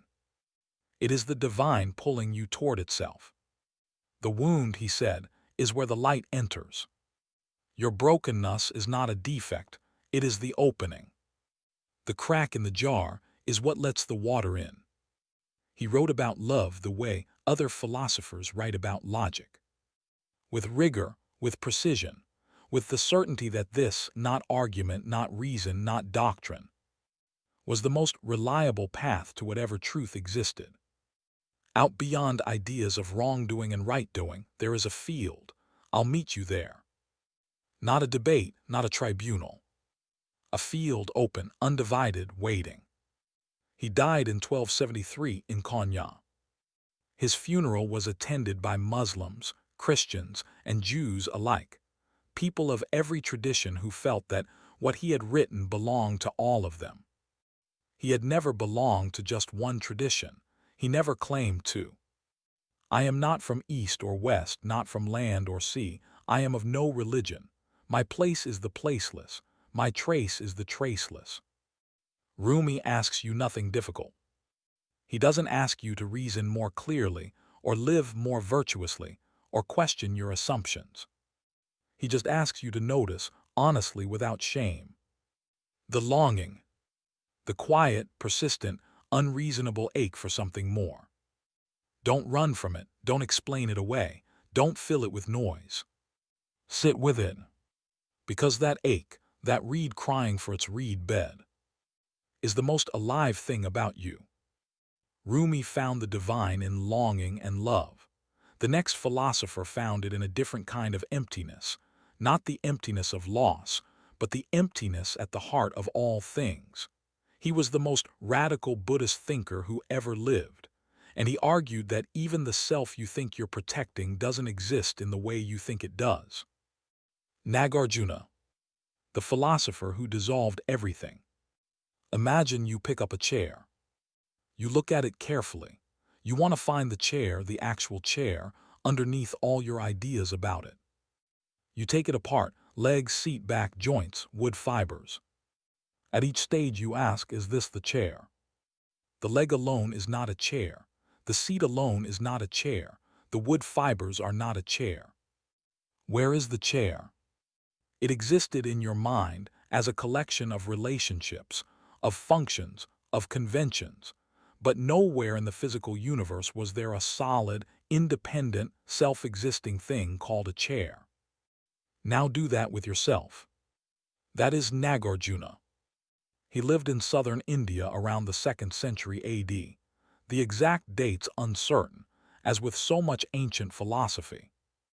He was a Buddhist monk and philosopher who took the Buddha's teachings on impermanence and pushed them to their logical conclusion, a place so radical that even many Buddhists found it difficult to follow.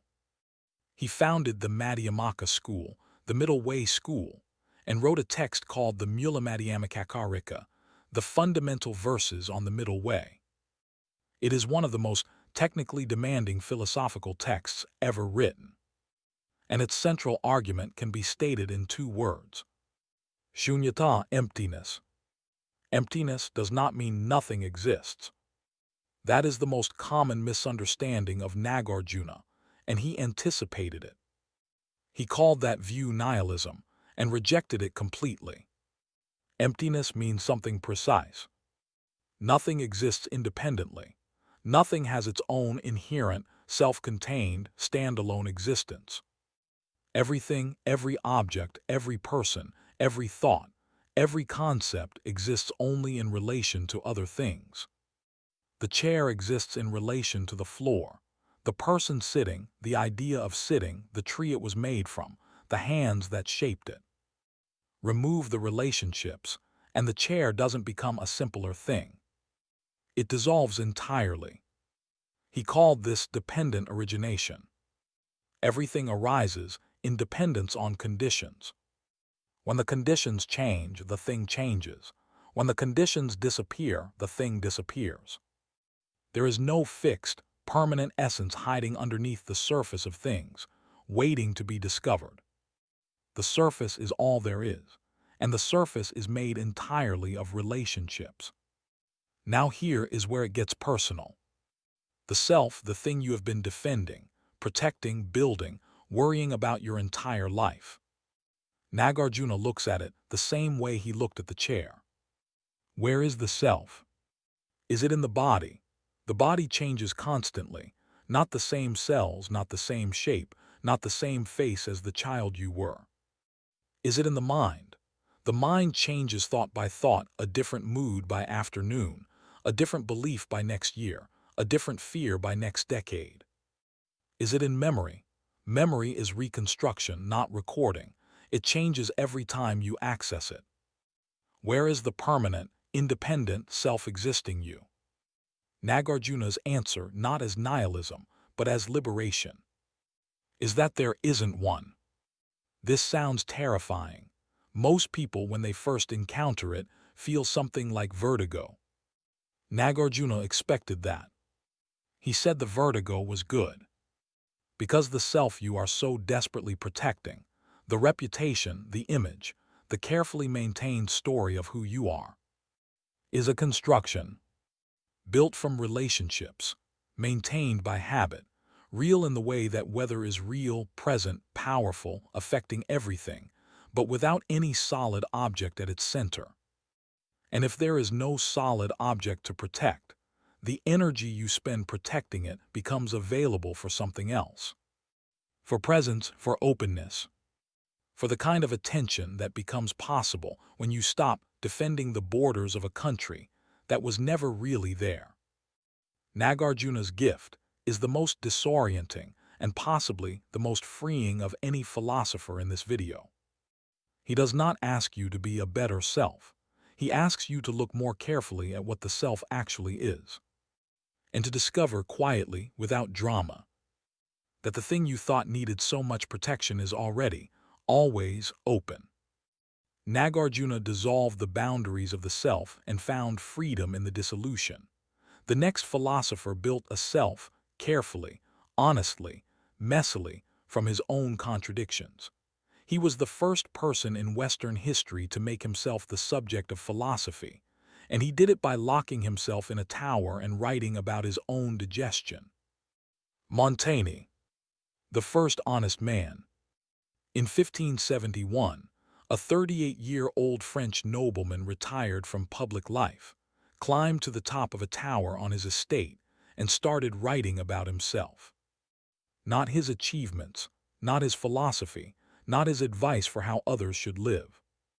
Just himself. His fears, his habits, his opinions about food, his bad memory, his love of cats, his complicated feelings about his own body, his changing views on everything, including his changing views on his changing views. He called them essays from the French word for attempts, tries, experiments. He invented the essay, and in doing so, accidentally invented modern selfhood. His name was Michel de Montaigne. He was born in 1533 in the Périgord region of France, into a wealthy family with a father who had ideas. His father's most notable idea, that his son should grow up speaking Latin as a first language. He hired a tutor who spoke no French. The household servants were instructed to speak only Latin in young Michel's presence. By the time Montaigne started school, he spoke fluent Latin and had to learn French as a second language. It gave him, perhaps, the lifelong sense of being slightly outside things, observing them, that made him the writer he became. He had a legal career. He served in the court of Bordeaux. He navigated the savage religious wars tearing France apart, Catholic against Protestant, neighbor against neighbor. He watched people kill each other with absolute certainty about things that seemed, to Montaigne, deeply uncertain. And he retreated to his tower. Above the door of his library, he had a motto painted. What do I know? Not as defeat, as a method. His essays circle the same question from 1,000 different angles. What is a human being actually? Not in the abstract, not in the ideal. In the actual, contradictory, inconsistent, embarrassing, wonderful particular case. He wrote about cannibalism and concluded that Europeans who burned heretics alive had no grounds to call anyone else barbaric. He wrote about cruelty and found it the only truly universal vice, the one thing he could not forgive. He wrote about experience and argued it was more reliable than any book, including his own. He wrote about death so many times that he eventually concluded he had spent too much time writing about death, and that life deserved more attention. What made Montaigne revolutionary was not his conclusions. It was his method. He used himself as the data. Every time he noticed something about human nature, vanity, cowardice, inconsistency, kindness, he tested it against his own experience first. Do I do this? Have I felt this? Is this true for me? He was relentlessly honest about what he found. He admitted to being lazy, to being afraid of pain, to changing his mind constantly, to knowing far less than he was supposed to know. And in that honesty, that unheroic, undefended, completely ordinary honesty, readers across 4 centuries have recognized themselves. He survived a plague. He survived a near-fatal riding accident that gave him a brief taste of death, peaceful, he reported, almost pleasant, which reduced his fear of it considerably. He served as mayor of Bordeaux. He negotiated between Catholic and Protestant factions with a pragmatism that kept him alive when more certain men were dying. He died in 1592 in his tower, at his desk, surrounded by his books. Montaigne's gift is permission. Permission to not have it figured out. Permission to contradict yourself. Permission to say, I thought this last year and I think differently now, and that is not weakness. That is paying attention. He was the first philosopher to make uncertainty a home, rather than a problem to be solved. To say, I don't know what I am always becoming, and the attempt to observe that becoming honestly, that attempt, is enough. Montaigne looked inward with honesty and found a self in constant motion. The next philosopher looked outward at the entire universe and made an argument so radical it got him excommunicated from his own community at the age of 23. He said God was not above the world. God was the world. Spinoza. God is everything, and everything is God. On July 27, 1656, a 23-year-old man was issued the most severe excommunication in the history of the Amsterdam Jewish community. The document accused him of abominable heresies and monstrous deeds, without specifying what either of them were. He was banned from the community entirely. No one was permitted to speak to him, read his writings, or come within 6 feet of him. His own family turned away. He moved to a small room in a house on the outskirts of the city. He ground lenses for a living. He wrote at night. His name was Baruch Spinoza. And the idea that got him excommunicated was, in its way, the most religious idea anyone had ever had. Spinoza's dangerous idea was this: God does not exist above nature. God does not exist outside the universe, looking down, intervening, judging, rewarding. God and nature are the same thing. One infinite substance, one reality.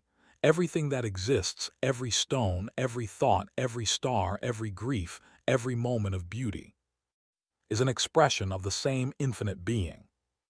He called it Deus sive natura, God or nature, the same thing, 2 names for one reality. This meant, and here is where it got radical, that everything that happens, happens necessarily. Not because God chose it, not because fate decreed it, but because the universe, this vast, infinite, self-caused, self-sustaining whole, unfolds according to its own nature, as inevitably as a triangle must have 3 angles. There is no miracle, there is no intervention, there is no punishment from above. There is only the infinite unfolding of what is. This sounds cold, deterministic, possibly frightening. Spinoza thought it was liberating. Because if everything happens necessarily, if the cruel thing that was done to you was the product of causes stretching back before you were born, then anger loses its grip. Not because what happened wasn't real, not because it didn't matter, but because the person who hurt you was also unfolding according to their nature, shaped by their history, their ignorance, their own chain of causes, as inevitably as the stone falls when you drop it. You don't hate the stone. He called the highest human good the intellectual love of God, amor intellectualis Dei. Not worship, not prayer, not the terrified love of a small creature for an infinite judge. The love that comes from understanding. The more clearly you see how the universe actually works, how causes produce effects, how everything is connected, how even your own emotions are part of a vast, impersonal, magnificent whole, the more your fear and anxiety naturally diminish. Not because things are better, but because you understand them as they actually are, rather than as your frightened self insists on seeing them. He never published his masterwork, The Ethics, during his lifetime. He knew it would destroy him. He died in 1677 at 44, of a lung disease, probably made worse by years of inhaling glass dust from lens grinding. His landlord found the manuscript hidden among his things, published it posthumously. The reaction was exactly what Spinoza had anticipated. outrage, condemnation, and slowly wonder. Spinoza asks nothing of you that requires faith. Just attention. Look at the world as it actually is, not as you wish it were, not as you fear it might be. And somewhere in that clear, honest, undeceived looking, you might find something that functions like peace. Not because the world is good, not because it is just, but because it is what it is, completely, necessarily, magnificently. And you are part of it. Spinoza found God in everything and peace in understanding. The next philosopher found terror in everything, in the vastness of space, in the silence of the infinite, and turned that terror into one of history's most searching inquiries into the nature of the human heart. Pascal, the silence that terrified him. There is a sentence written by a 17th-century French mathematician that has never quite stopped being true. The eternal silence of these infinite spaces frightens me. He was looking at the same night sky you can see tonight. The same stars, the same darkness between them. And he felt, with a clarity that most people spend their whole lives avoiding, how small we are. How brief, how exposed. His name was Blaise Pascal. And rather than look away, he looked harder. He was born in 1623 in Clermont-Ferrand, France. His mother died when he was 3. His father, a tax commissioner and amateur mathematician, educated him at home, deliberately withholding mathematics until the age of 15, believing it would overwhelm a young mind. Pascal taught himself geometry at 12, in secret, with no books, just a stick and the floor. He rediscovered Euclid's first 32 propositions on his own. His father found him at it one day and reportedly wept with astonishment and something like fear at what he had produced. By 16, Pascal had written a treatise on conic sections that the greatest mathematicians in France refused to believe was written by a child. By 19, he had invented one of the world's first mechanical calculators to help his father with tax calculations. By his late 20s, he had conducted the experiments that proved the existence of atmospheric pressure, overturning a belief that had stood since Aristotle. He was, by any measure, one of the most brilliant minds of the 17th century. And he was terrified. The terror was not irrational. Pascal looked at what science was revealing about the universe, its scale, its age, its indifference, and felt more acutely than most the philosophical consequences. We are suspended, he wrote, between two infinities. The infinitely large, the cosmos stretching beyond any edge. The infinitely small, the particles within particles that make up our bodies. And in the middle, us. Neither infinite nor infinitesimal, just briefly, inexplicably, mysteriously here. Most people respond to this by not thinking about it. Pascal called this diversion, divertissement.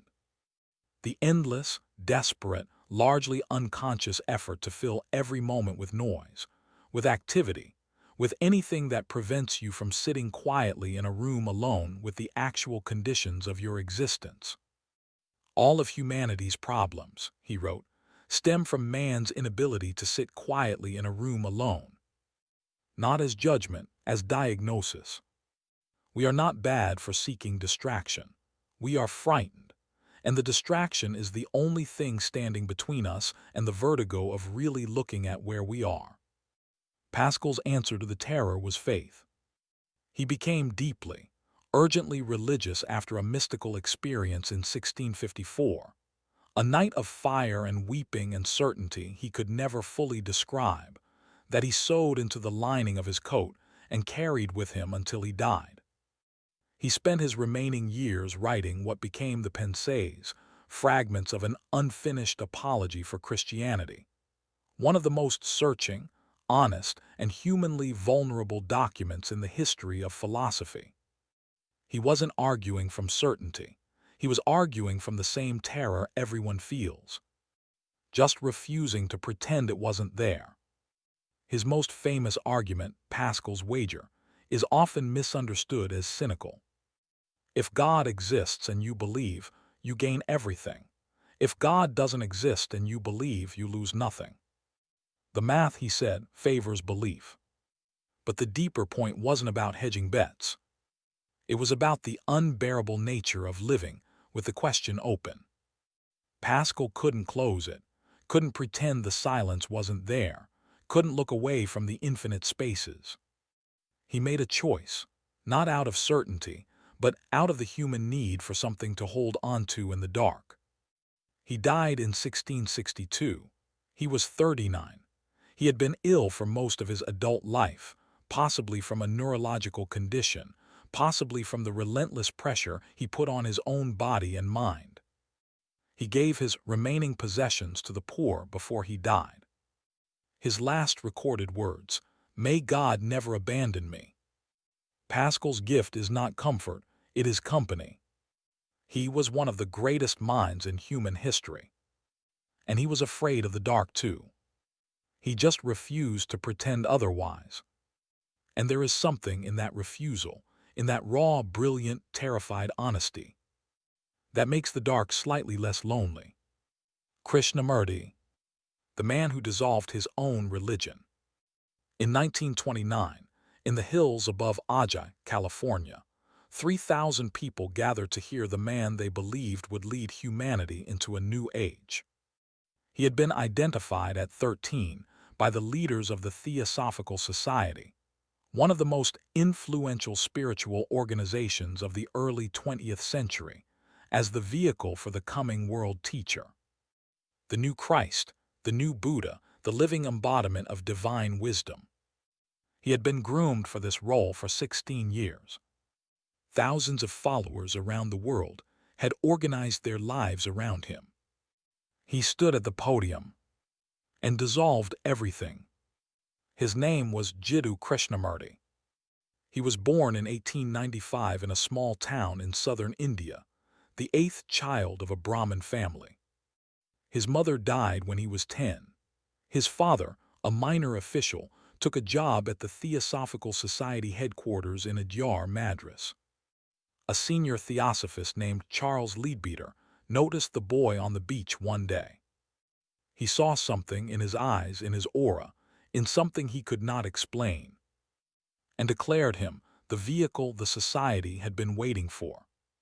The boy was taken in, educated, transformed, prepared. For 16 years, he was shaped into a role he had never chosen. Then his brother died.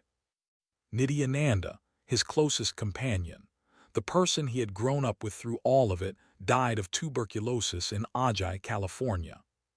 Krishnamurti held him as he died. And something cracked open. Not faith, he had never been entirely certain of his faith. Something else. The recognition that no tradition, no teacher, no organization, however sincere, however ancient, however surrounded by genuine love, could do the thing that needed to be done, which was to make you free. At the gathering in 1929, he stood before his followers and said simply, "I do not want followers. Truth is a pathless land. You cannot approach it by any path whatsoever. No organization can lead you to it. No teacher can give it to you, not even me."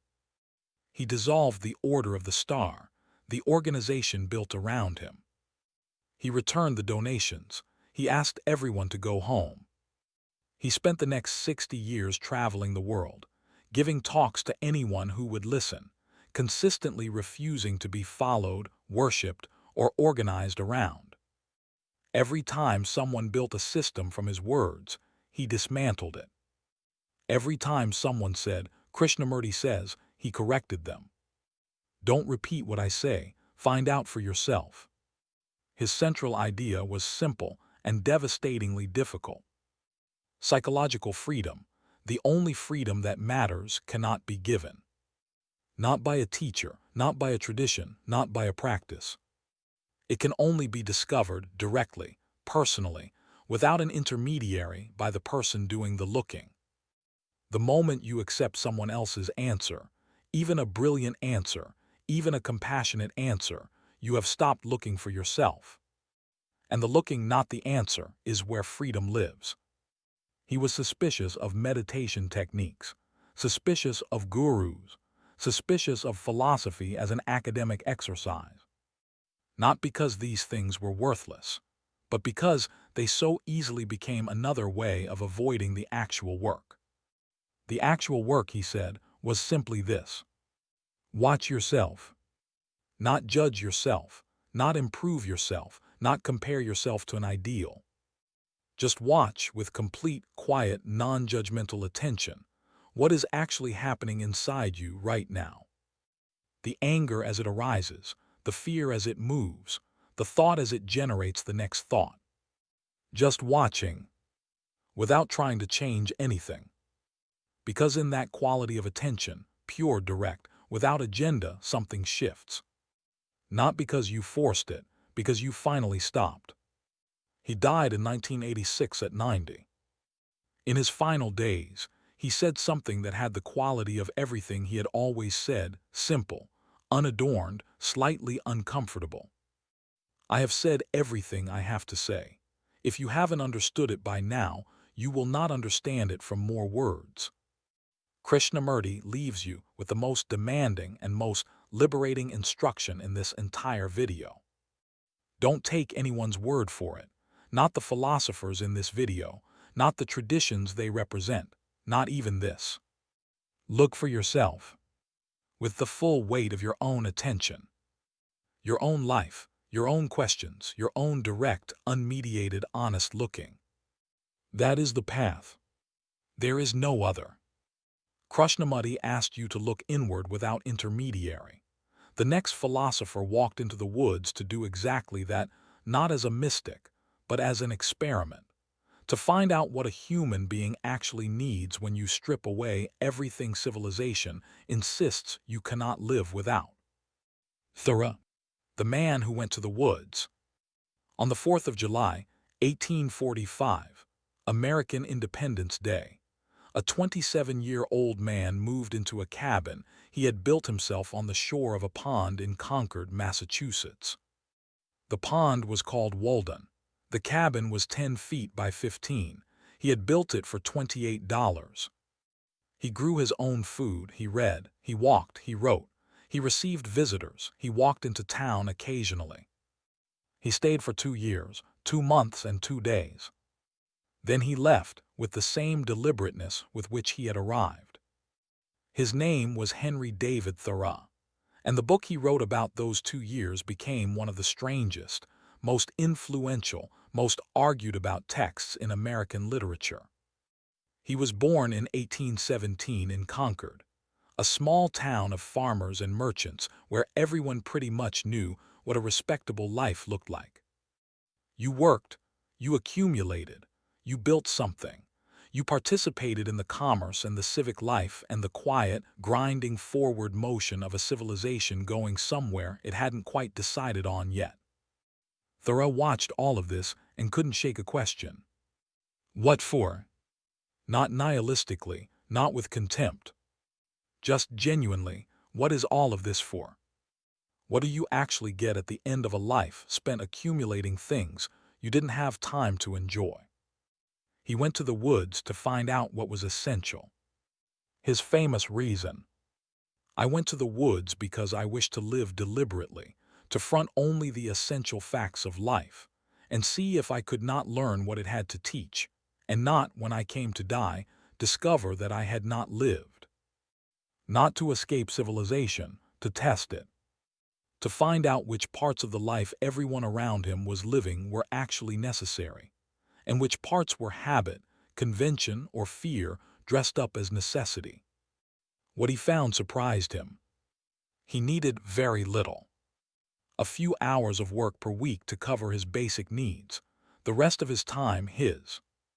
To think, to walk, to sit by the pond and watch the light change, to read Homer in the morning and listen to loons in the evening and exist, fully, in the world as it actually was, rather than in the frantic, distracted, perpetually deferred version that most of his neighbors inhabited. He wrote the mass of men lead lives of quiet desperation. Not because their lives were tragic, because they were unlived. Full of motion, empty of attention. He was not a hermit. This is almost always misunderstood. He had dinner with his mother regularly. He walked into Concord. He received friends. He was deeply engaged with the political life of his time. He went to jail rather than pay taxes to a government that supported slavery. The cabin was not a retreat from humanity. It was a laboratory, an experiment in finding out what a human life required when you removed the noise and looked at what was underneath. He also wrote something that most people forget about Walden because it complicates the simple story. He said his experiment was complete. He had learned what he needed to learn, and so he left. I left the woods for as good a reason as I went there. It seemed to me that I had several more lives to live and could not spare any more time for that one. The point was never the woods. The point was the attention, the deliberateness, the refusal to let your life happen to you while you were busy with other things. You can do that anywhere. In a cabin on a pond, or in a city apartment, or lying in a bed at night listening to the world go quiet. Thoreau died in 1862 at 44 of tuberculosis, the disease that haunted the 19th century. His aunt asked him near the end whether he had made his peace with God. He considered this for a moment. "I did not know," he said, "that we had ever quarreled." Thoreau asks you one question. Not about nature, not about simplicity. About attention. Are you living deliberately? Not perfectly, not ascetically, not in a cabin. Just with enough awareness to know what you're doing and why you're doing it. Rather than finding out at the end that the life you lived was mostly someone else's idea. Thoreau simplified his life to find what was essential. The next philosopher simplified nothing. She lived inside the full complexity of her world, watched it carefully, and made a discovery about evil so disturbing, so counterintuitive, and so important that it changed the way the world thought about the worst things human beings do to each other. Hannah Arendt, The Ordinary Face of Evil. In 1961, a philosopher named Hannah Arendt traveled to Jerusalem to cover the trial of Adolf Eichmann, the Nazi official responsible for organizing the transportation of millions of Jewish people to the death camps of the Holocaust. She expected a monster. What she found was something far more disturbing. A thin, balding, middle-aged bureaucrat who spoke in clichés, worried about his career, and insisted repeatedly that he had only been following orders. He was not lying. He was not performing remorse he didn't feel. He was, as far as she could tell, genuinely incapable of thinking about what he had actually done. She called it in a phrase that changed everything. The banality of evil. Hannah Arendt was born in 1906 in Hanover, Germany, into a secular Jewish family of intellectuals and readers. She studied philosophy under Martin Heidegger, one of the most brilliant and morally complicated philosophers of the century, with whom she had a love affair that lasted years and haunted her longer. When Hitler came to power in 1933, she was arrested by the Gestapo, released after 8 days, and fled Germany immediately. One of the relatively few who understood that early what was coming. She spent years as a stateless person, no passport, no country, no legal existence, before eventually reaching New York in 1941. She had understood totalitarianism from the inside. Which is why, when she finally wrote about it, she wrote like someone who had been there.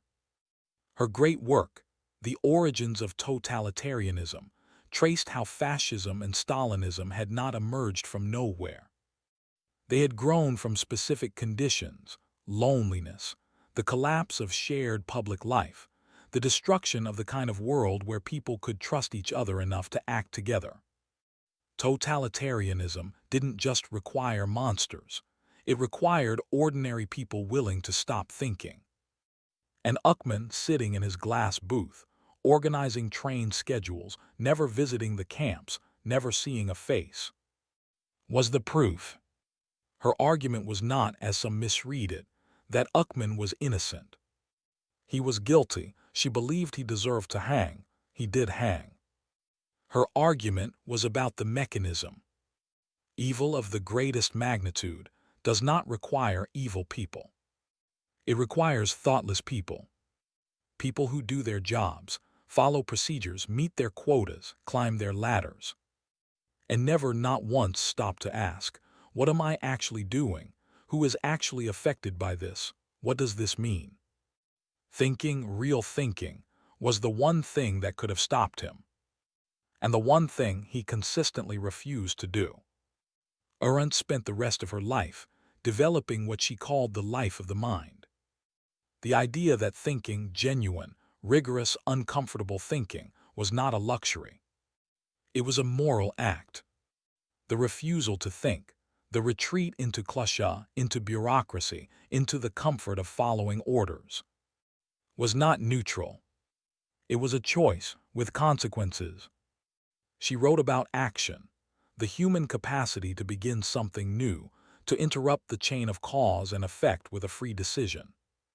She wrote about forgiveness, which she considered the only real remedy for the irreversibility of past actions.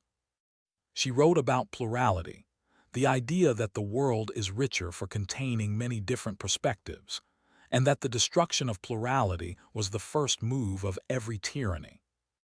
She died in 1975 at her typewriter, mid-sentence, working on her final book. The Life of the Mind. Unfinished, as if thinking itself had no natural ending. Arendt's gift is a responsibility that cannot be delegated. Not to a leader, not to an institution, not to a tradition. The responsibility to think. To stop in the middle of your ordinary day, your ordinary job, your ordinary life, and ask, what am I actually doing? Who does this affect? What does this mean? Not because the answer is always clear, but because the asking, the genuine, uncomfortable, non-cliché asking, is what separates the human being from the bureaucrat. Arendt asked us to think clearly about the worst things humans do. The next philosopher asked us to think clearly about something quieter, the very words we use to do our thinking. He argued that most of our deepest confusions aren't mysteries of the universe. They're just language used badly. Wittgenstein. The limits of what can be said.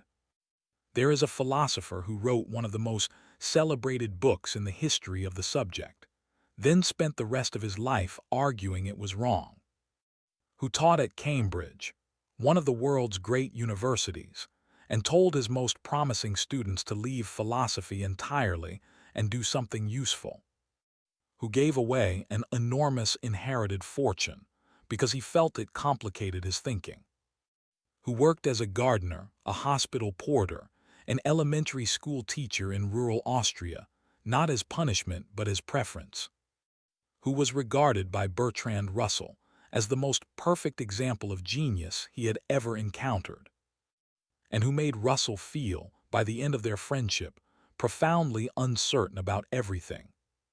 His name was Ludwig Wittgenstein, and his subject, the one thing he returned to relentlessly his entire life, was language. He was born in 1889 in Vienna, into one of the wealthiest families in Europe. His father was a steel magnate. The family home hosted Brahms and Mahler.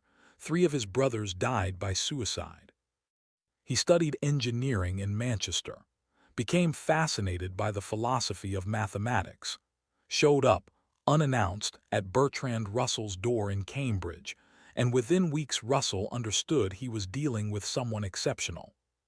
He wrote the Tractatus Logico-Philosophicus in the trenches of World War I, the war he had volunteered for, partly out of a desire to confront death directly.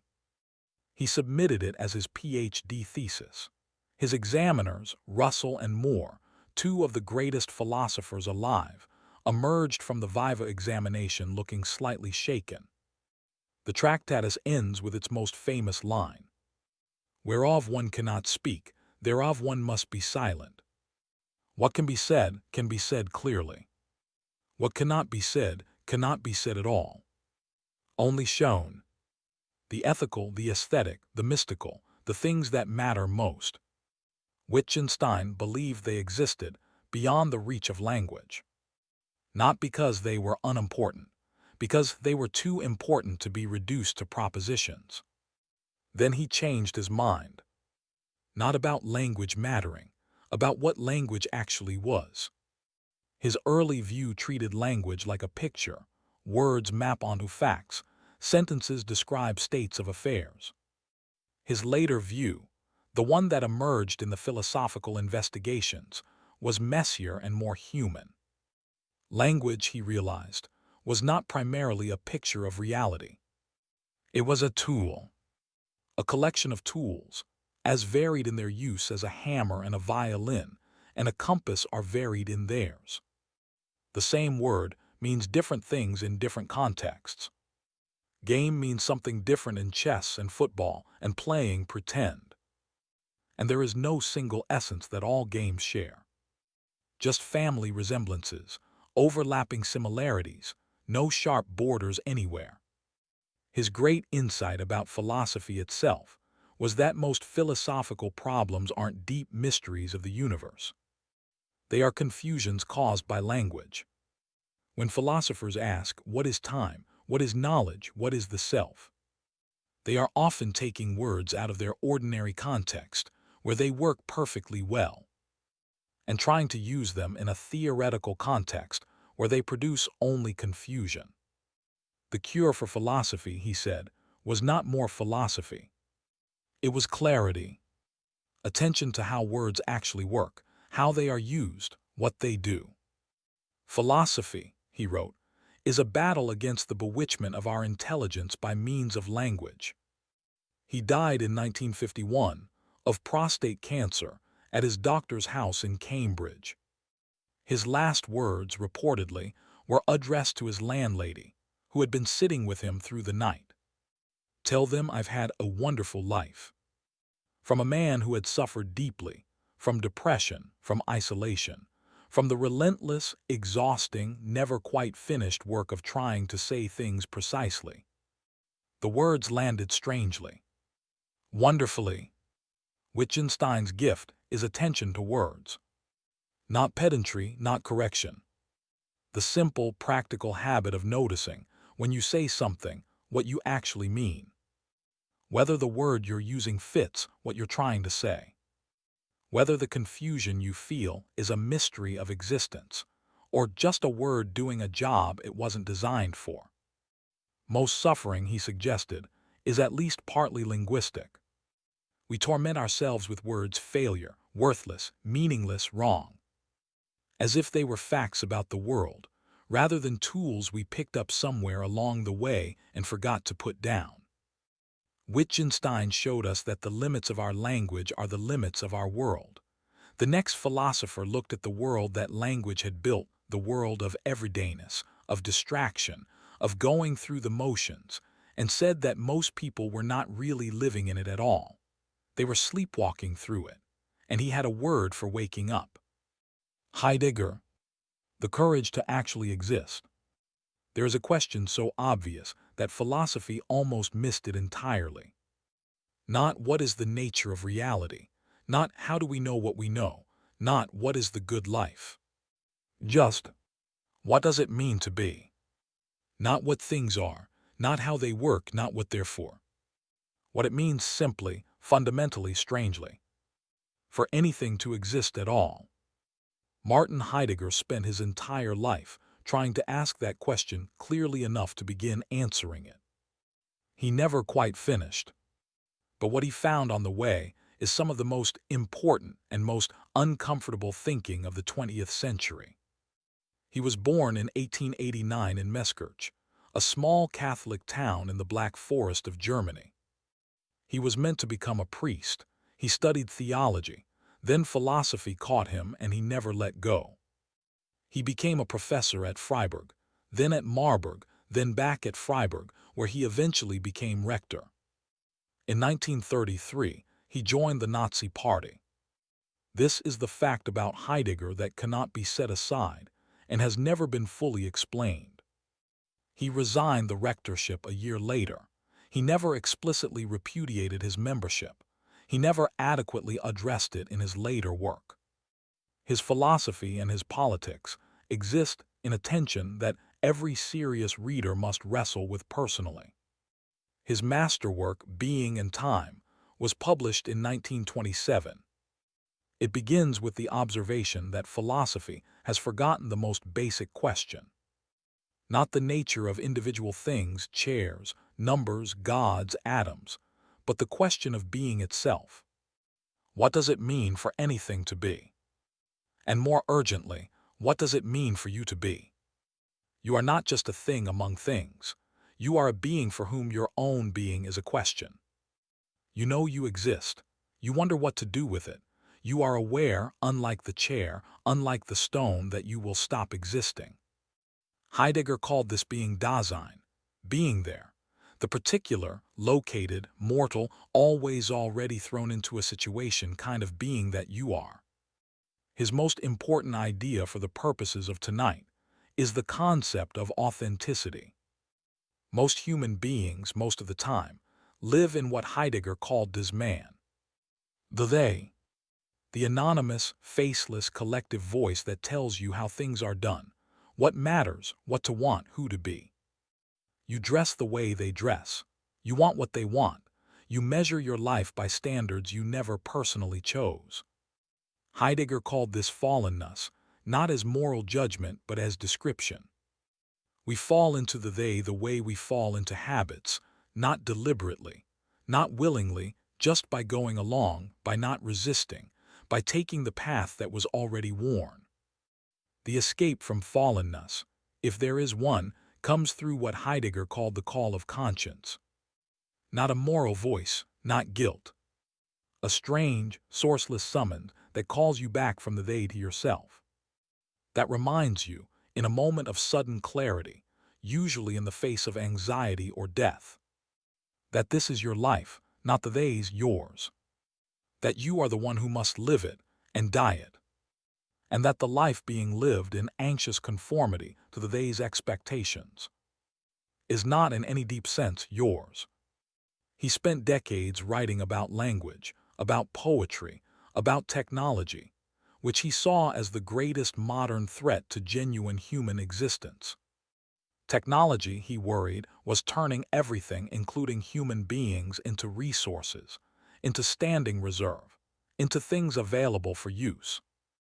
The tree that once was a tree, beautiful, particular, rooted, becomes timber. The river becomes hydropower. The human becomes human resources. And in that transformation, the being of things, their sheer, irreducible there-ness, quietly disappears. He died in 1976.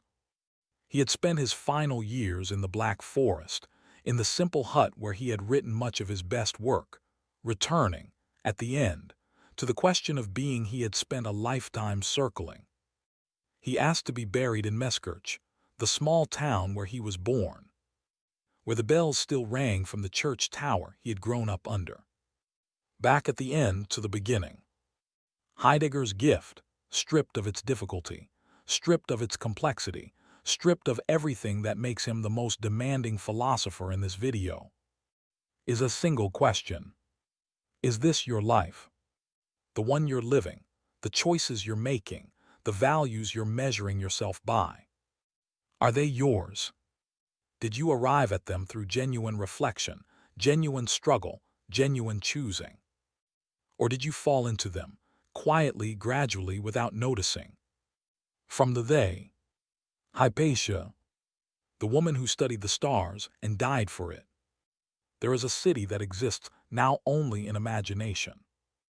Alexandria. At its height, the most cosmopolitan, most intellectually alive, most genuinely plural city in the ancient world. Greek philosophy, Egyptian mysticism, Jewish theology, Roman law, Persian astronomy.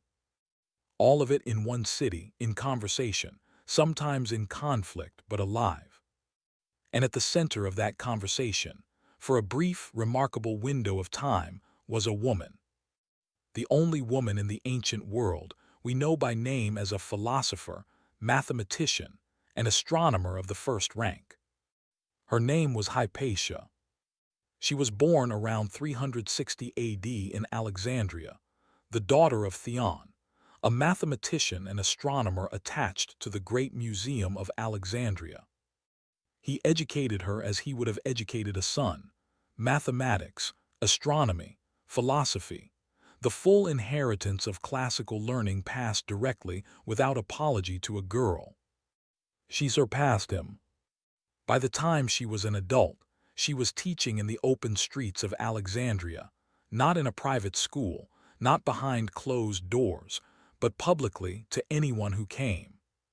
Students traveled from across the Mediterranean world to sit at her feet. Governors, bishops, scholars, people of every religion and every tradition. She turned no one away. She wrote commentaries on mathematics, on Diophantus, on Apollonius, on Ptolemy. She helped her students understand the movements of the stars, the geometry of the cosmos, the elegant, impersonal mathematics underlying everything visible. She built instruments, astrolabes, hydrometers, to help measure a world that rewarded careful attention. She corresponded with the most powerful people in the Eastern Roman Empire. She advised the prefect of Alexandria, a man named Orestes, on matters of governance. She was, by every account, not just brilliant but magnetic. The kind of person whose presence in a room made thinking feel possible. Alexandria in her lifetime was also a city coming apart. The old pluralism was fracturing. Christian factions competed for power. The relationship between the church and the civil authorities was tense, contested, and sometimes violent. Hypatia, pagan, publicly intellectual, politically connected to the civil authorities, became a symbol. Not because she attacked anyone, not because she preached against anything. Simply because she existed, visibly, confidently, freely. In a time when that visibility was becoming dangerous. In 415 AD, during the season of Lent, a mob, composed largely of followers of the Christian patriarch Cyril, intercepted her carriage on her way home. They dragged her out, they killed her, they dismembered her body and burned what remained. She was approximately 55 years old. The details are recorded by multiple ancient sources. They have never been seriously disputed. The historian Edward Gibbon wrote that her death marked the end of classical antiquity. Whether that is literally true, historians debate. What is not debatable is what her death represented. A city that had once held every tradition in conversation had become a city where one tradition could murder a woman for thinking in public and face no consequence. The library, already damaged, already diminished, did not long survive her. The conversation she had embodied went quiet. For centuries. But here is what also happened. Her students, scattered across the Mediterranean, by the violence closing in on Alexandria, carried what she had taught them. The mathematics, the astronomy, the habit of careful, evidence-based, fearless inquiry. Into monasteries, into Islamic scholarship, into the hands of people like Ibn Rushd, who passed it back to Europe, who eventually built the scientific revolution on foundations that trace, in part, back to a woman teaching in the streets of Alexandria 1,500 years before. Knowledge survives. Not always cleanly, not always justly, not always with the name of the person who first held it. But it survives. Hypatia left no complete works. Everything she wrote was lost, in the violence, in the fires, in the long forgetting. What survives is testimony. The letters of her students, the accounts of contemporaries, the record of a mind so clear and a presence so alive that even its absence left a shape in history. She asks nothing of you directly. Her life is the philosophy. The willingness to think openly, in public, without apology, without trimming your ideas to fit the safety of the moment, is an act of profound courage in every age that has ever existed, including this one. Hypatia gave her life for the free life of the mind. The next chapter brings together two philosophers from opposite ends of the ancient world who never met, never knew of each other's existence, and yet arrived independently at almost exactly the same thought, because some truths are so fundamental that the human mind finds them twice. East meets West. Two strangers who thought the same thought. Around 500 BC, give or take a generation, something extraordinary happened. Not in one place, in many places, simultaneously, independently. The philosopher Karl Jaspers called it the axial age, the pivot point of human civilization. In China, Confucius, Laozi, Zhuangzi; in India, the Buddha, the Upanishads; in Persia, Zoroaster; in Israel, the great Hebrew prophets; in Greece, Pythagoras, Heraclitus, Socrates. All across the ancient world, in civilizations with no contact with each other, human beings began asking the same fundamental questions for the first time. Who am I? How should I live? What is the nature of things? Something had shifted in human consciousness.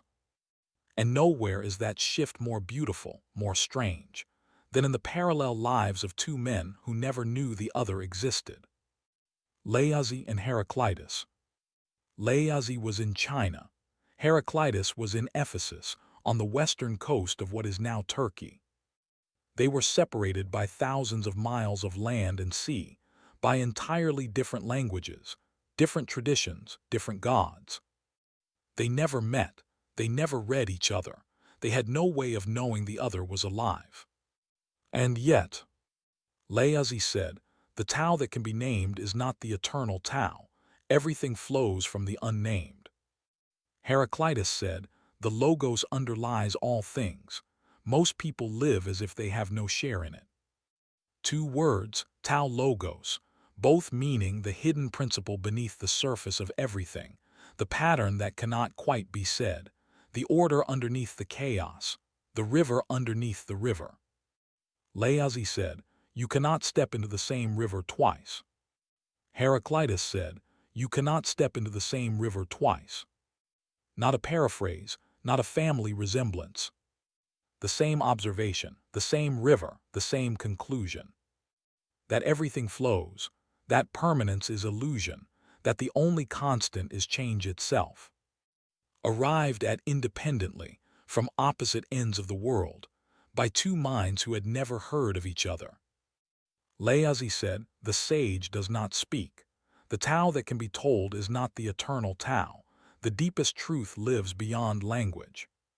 Heraclitus said, most people cannot hear the Logos even when they are told it directly.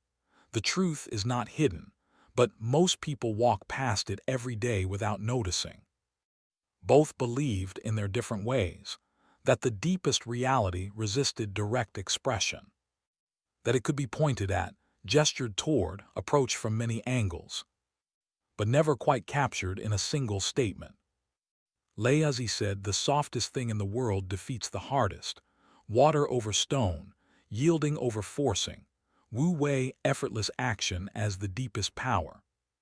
Heraclitus said, opposites are necessary to each other. Without tension there is no music, without resistance there is no strength. The bow bends and the arrow flies. Slightly different emphasis, the same underlying recognition. That the universe operates not through domination, but through dynamic balance. Not the victory of one thing over another, but the dance between them. What does it mean that two minds, separated by thousands of miles and completely isolated from each other, arrived at the same thought? Several possibilities. That they were both looking at the same world, the same rivers, the same seasons, the same human lives beginning and ending, and the world simply told them the same truth, that certain ideas are so fundamental, so close to the actual structure of things, that any mind looking carefully enough will eventually find them. Or, and this is perhaps the most wonderful possibility, that the human mind itself carries something, a capacity for this particular seeing, a resonance with these particular truths, as if we were built to eventually arrive here, at the river, at the flow, at the unnamed principle beneath everything. Wherever we start from, Laozi and Heraclitus never met. But sitting here, 2,500 years later, we can hold them together in a single thought. The Chinese sage and the Greek riddler, the man who rode into the mountains and the man who retreated from the city, both watching the river, both saying the same thing. Everything flows. Nothing stays. And that, if you can learn to stop fighting it, is not something to grieve. It is the whole of the world exactly as it is. Laozi and Heraclitus watched the river and found truth in motion.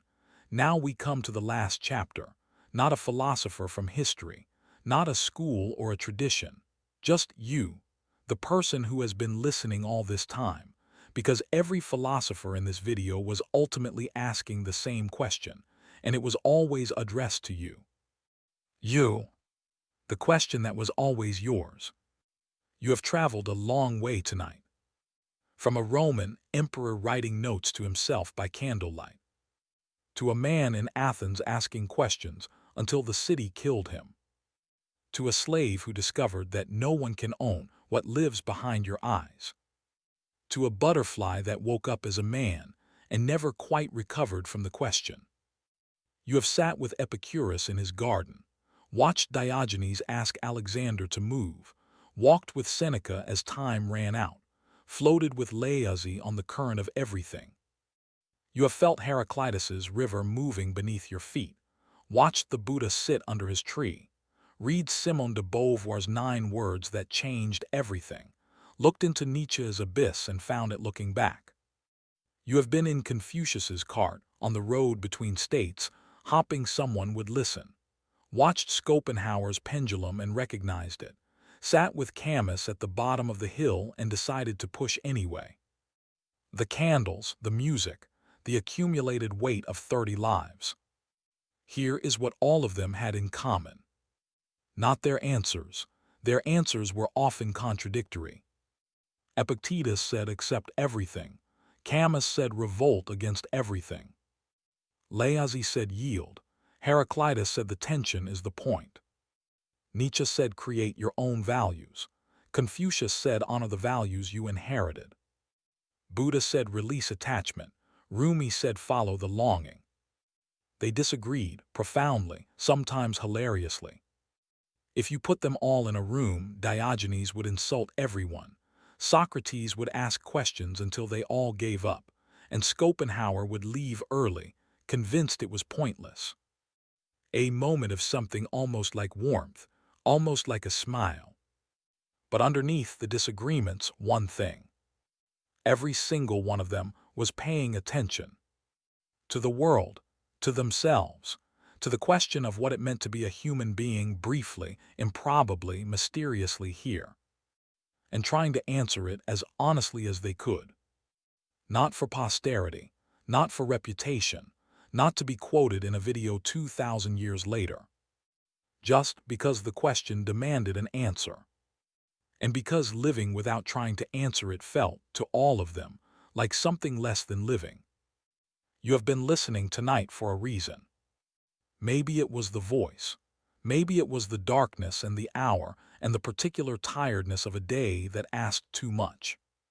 Or maybe, underneath the practical reasons, something in you recognizes these questions. The ones you don't always have time to stop and ask. Am I living the way I want to live? Am I paying attention to the right things? What do I actually need to be okay? Who am I when nobody is watching? What will I regret if I never try?